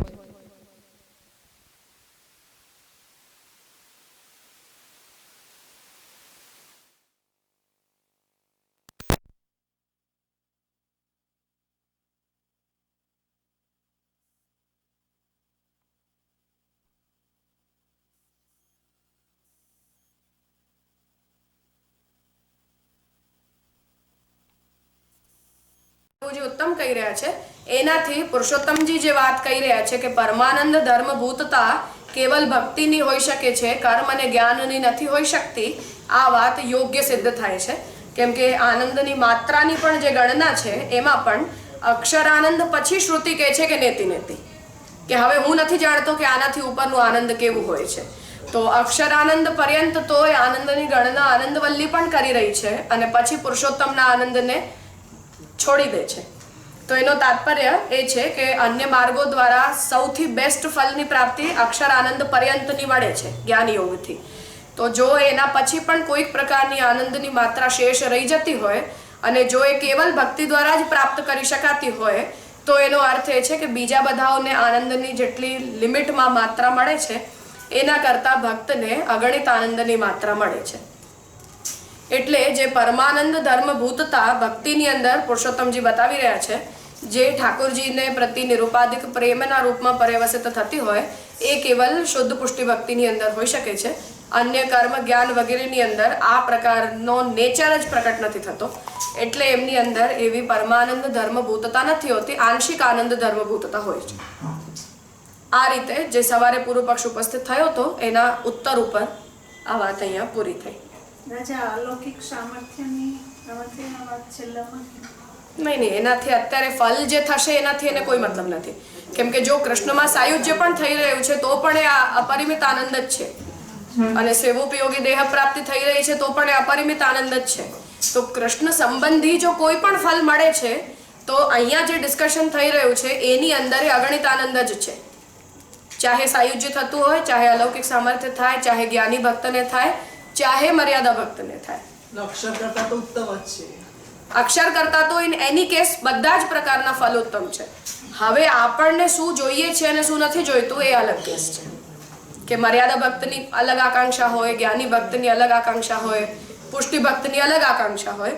એ ઇન્ટરનલી ઠાકોરજીની ફલરૂપતામાં રહેલો ભેદ એ નેક્સ્ટ કેસ છે. પણ ઠાકોરજી જો ફલ થઈ રહ્યા છે, ભગવાને વહી ફલમ આ સિદ્ધાંત થઈ, કૃષ્ણ જો ફલ મળી રહ્યું છે તો ઇન એની કેસ તમને શ્રેષ્ઠ ફલ મળ્યું છે, એવો અહીંયા તાત્પર્ય છે. પછી તમે ઇન્ટરનલી ડિસાઈડ કરી શકો કે મને આવું વધારે ગમે અને આવું વધારે ન ગમે વગેરે વગેરે. કેમ કે જ્ઞાની ભક્તનો પણ પુરુષોત્તમ સાયુજ્ય તો થશે જ, કૃષ્ણમાં સાયુજ્ય માને છે મહાપ્રભુજી. મર્યાદા ભક્ત હોય એ પણ જો કૃષ્ણનો માં પુરુષોત્તમ ભાવ રાખે તો કૃષ્ણમાં સાયુજ્ય થાય છે. ભક્તિનો આનંદ તો જે એક બાજુ મળી રહ્યો છે એ જ ઉત્તમ વિષય છે. હા, એટલે એ આપણો ઓબ્સેશન છે, આપણી રુચિ છે, ઠીક છે, એમાં કોઈ પ્રોબ્લેમ નથી આપણને, કે આપણને તો પોતાના સર્વેન્દ્રિયોથી ભગવદ અનુભવ જોઈતું હોય છે.